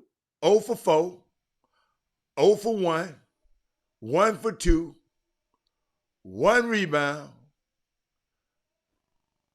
Keep going. No assist. How many points? 1. Get the hell out of here. 1 point. How many steals? None. He didn't influence the game. You top 10. Top 10. Doug asked me, how do I impact winning without scoring? If I got 4 steals, 5 steals, I got 10 rebounds, I got 3 blocks, I can impact the game without scoring. And no turnovers, I can impact the game without scoring, Doug. Just like that. Just like that. Mm-hmm. I can impact, because guess what? If I'm stealing the ball, I'm probably passing to somebody who's scoring. If I'm blocking a shot, I'm probably blocking to my man. I know, Doug. I'm trying to. So how you influence the game, man? And that, Jared Harris, Jimmy, I'm glad you showed me that stat. He played 30 minutes. Huh? He played 30 minutes. Yeah, Played more minutes than anybody on the court. Hold on, minutes. Jimmy. I would have had him in the game myself if he doing all that. I ain't taking him out the game. And he was a big part. Understand? He was a big part in that win.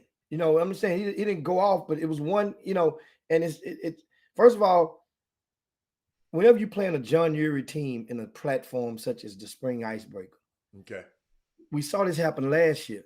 What happened? Y'all, let me refresh your memories. Yeah. A year ago, John Urie was remember the PJ Haggerty had just came into the playoffs and he was on an uptick because his Crosby team had just eliminated, and Bryce Griggs' last high school game of his life was against PJ Haggerty.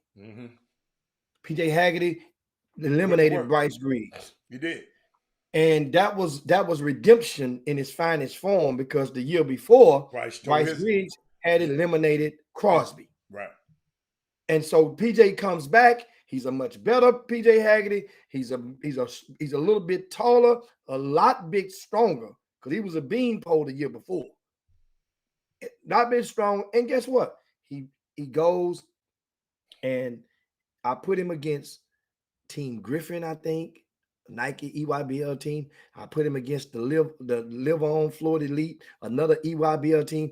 And PJ Haggerty, I mean, I don't think John lost maybe one game the whole weekend. He played 4 games last year. And PJ Haggerty had 25 or so. He averaged about 25 points, and that's big in grassroots basketball. 25 in grassroots basketball is like averaging about 37, 40 in your high school team. I'm telling you, if somebody averaged that many points in grassroots basketball, that because you got to use a bell curve of the talent that you're playing against on a day in, day out basis.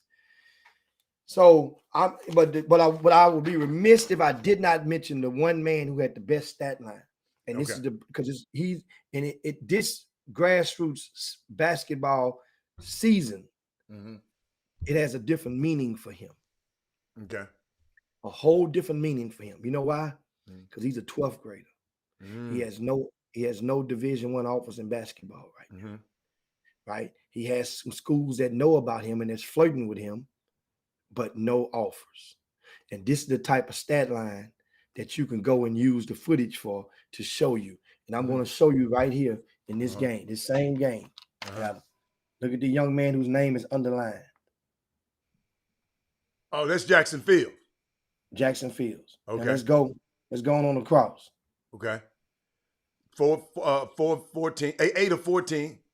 Yeah. 1 of 3 from the 3-point line. 3 of 4 from the line, from the free throw line. I mean, 3-point, not a free throw. Yeah. Then 11 rebounds. Keep going. I'm loving him already. 20 points. Keep going. No assists. He said he ain't tried to help nobody else, but that's all right. He had 3 turnovers, but he had 2 blocks and 4 steals. That's balling. Look at the offensive rebounds. What did he do? Oh, 7. Oh, hell yeah. He really balling. That's dominant. That's one of the biggest, Jimmy, that's one of the chief metrics of the analytics. Offensive rebound is one of the top metrics when they're dealing with analytics. Offensive rebounds, yes. That maintains a possession. That's what that does. Yes. On offensive rebounds. Yeah. And this young man, Jackson Fields, he's about 6'7". He's an unsigned senior, one of the top unsigned seniors in the area, I'd say in the state. Understand, many people who seen him play football, they have projected and said and that he could definitely probably have the chance to make some money if he wanted to play football, continue playing football. He does not want to right now. Guess what? With all this CTE and kids getting cracked, you don't know what these young men are built from. You got to want to play football, Jim. Say, you know what? I don't want no part of that. Yeah, you got to want to play football. You got to want to play it. You can't make a dude play that sport. So guess what?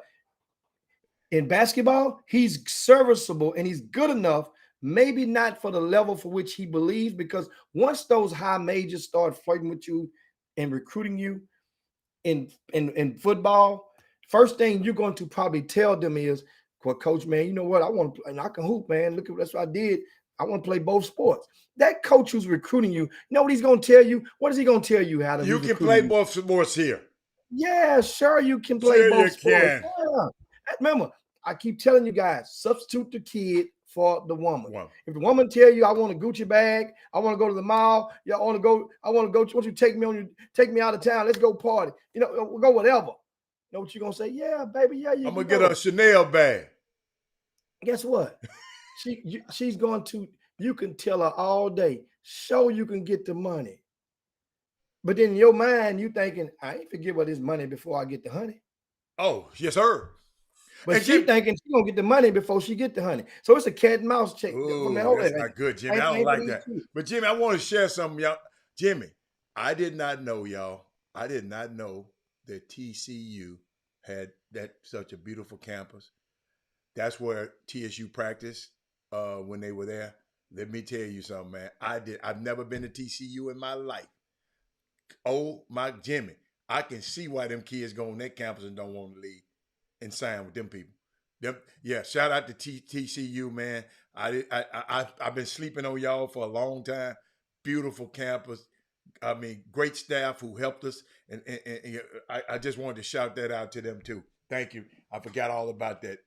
And I didn't want to, I've been forgot about it, but great job, TCU. And they had a great showing last night, Jimmy. But Jimmy, when you talk about football, let me show you how they think about football players. I got to show you this. Michigan's David Ojabo was a projected top 10 pick in next month's NFL draft, but that could change now that Ojabo has a torn left Achilles tendon. Tore it Saturday at Michigan's Pro Day workout. Had a great season last year with 11 sacks and 5 forced fumbles, helped the Wolverines get to the college football playoff. A quick recovery for Ojabo would be about 6 months. Another NFL. Jimmy, you see how them folks that didn't even know where about him? That man went and picked. Where the trainer was at?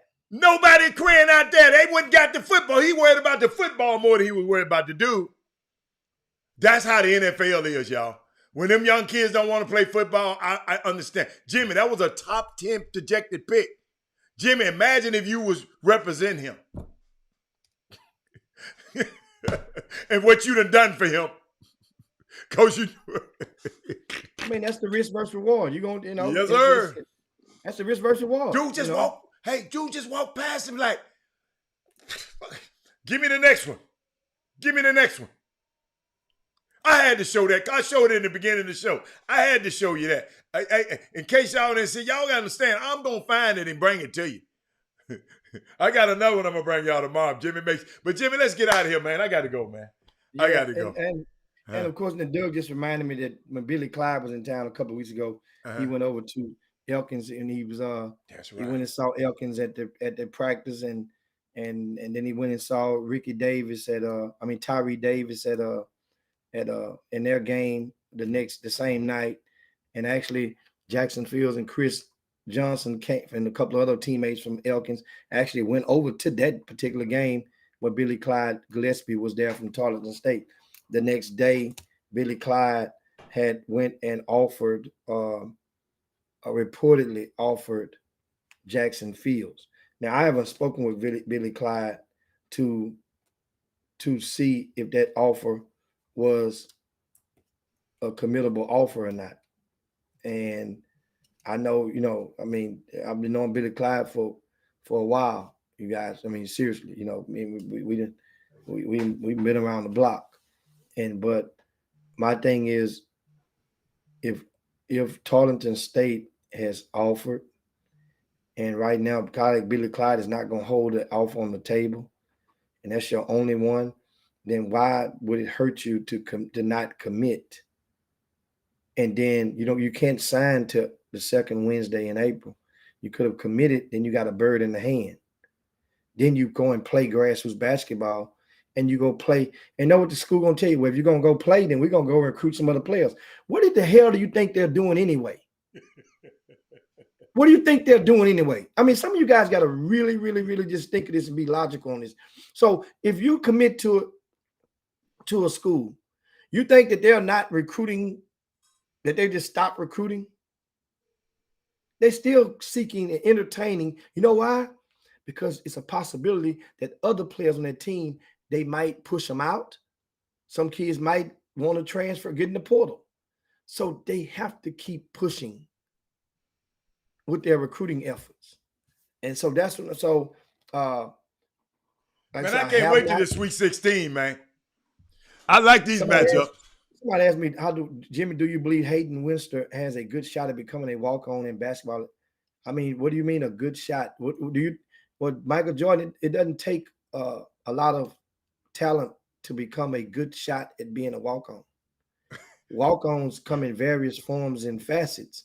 You can just have a parent that has some very good relationships with some very good people, and that can yield an opportunity for a walk-on spot. And now, if you're talking about, I mean, just seriously, if somebody's making enough donations to a program, or they're at the right cookouts, or the right meetings, or they're in the right network, that's how some of those kids that's walk-ons are. You can connect the dots all day long with this stuff. Wow, this is good, man. I ain't know Jimmy, we done went over overtime. Let's go. Let's rock. We up out of here. We see you guys more. We talk on that stuff. Have y'all shared the show today? Yeah. But the music ain't gonna come on, y'all. Thanks, Alex Sestero. He noticed the trainers that we had, and yes, we had trainers at multiple facilities. Once again, I'm gonna keep. And one thing that Sandra asked me to do is keep it positive on the day, because she know I could go out there. No, don't go out there. Don't do that. And go to reminding you guys of this and that, and telling you guys what happened at one event versus another. Nah, I'm gonna keep it. I'm gonna keep it straight up because you guys know. So I don't have to tell you what you already know. So we'll leave that where it is.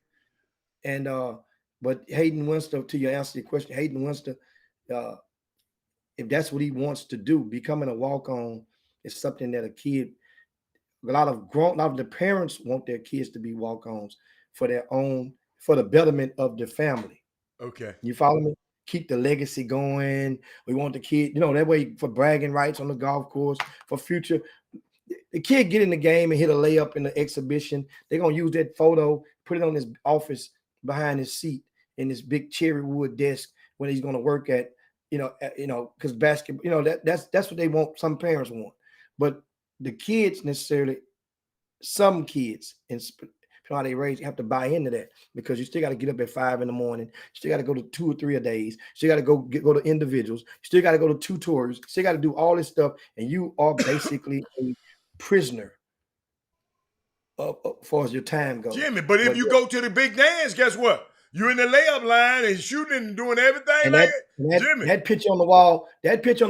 Just think of that guy owns a car dealership, and you're coming through the car at a high-end automobile, and where most of those clients are probably going to be athletes that coming in at the Lamborghini dealership or the Bentley dealership. And guess what? They see a picture on the wall. You were doing a layup at the Final Four. Yes. You hitting a shot. You shooting a jumper. Against Duke. Because your school played against them, whatever. So know what that means? If you coming to buy a car, you're gonna look on that wall. Wait a minute, you played for Boogaloo State? I ain't know, man. When you play Boogaloo, now you know what you're gonna do? You're gonna sit down in the chair on the other side of the desk. Because now y'all talking, and he got you right where he wants you at. Next thing you know, you're gonna buy a car. This is true story. I know a guy who owns a car dealerships, and he's had a son, and I helped to connect dots for his son to go and play in college, but he wanted his son to be a walk-on at a particular Big 12 school, and he didn't donate enough money. He couldn't get him in. We couldn't, and we couldn't get him in because the school that he went to think about it. He had to be in the top 10% of his grade, of his class, that for the get in through the front door academically. Well, his school was so prestigious of a private school, he wasn't top 10. Now, if he'd have took his ass to the school he was zoned to with the public school, he would have been top 10. So they couldn't get him in through the front door. And he wanted me to I couldn't pull them type of strings like that. I don't have academic ties like that. Your name ain't Martin Fox.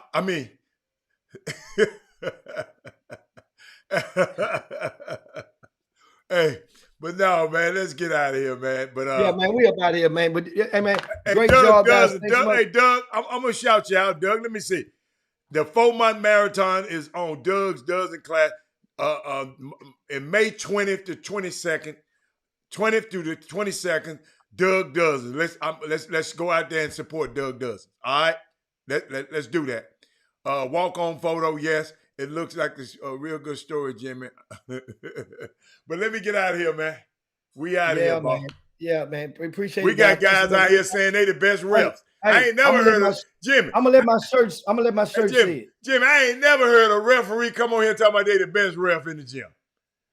That means you're the worst ref in the gym. But everybody can't do this. I got you, babe. I got you. I got you. Say no more. Right now, Dino's back, it. and y'all be able to do this thing. Y'all let that soak in for a minute. Let that soak in. All right, we out.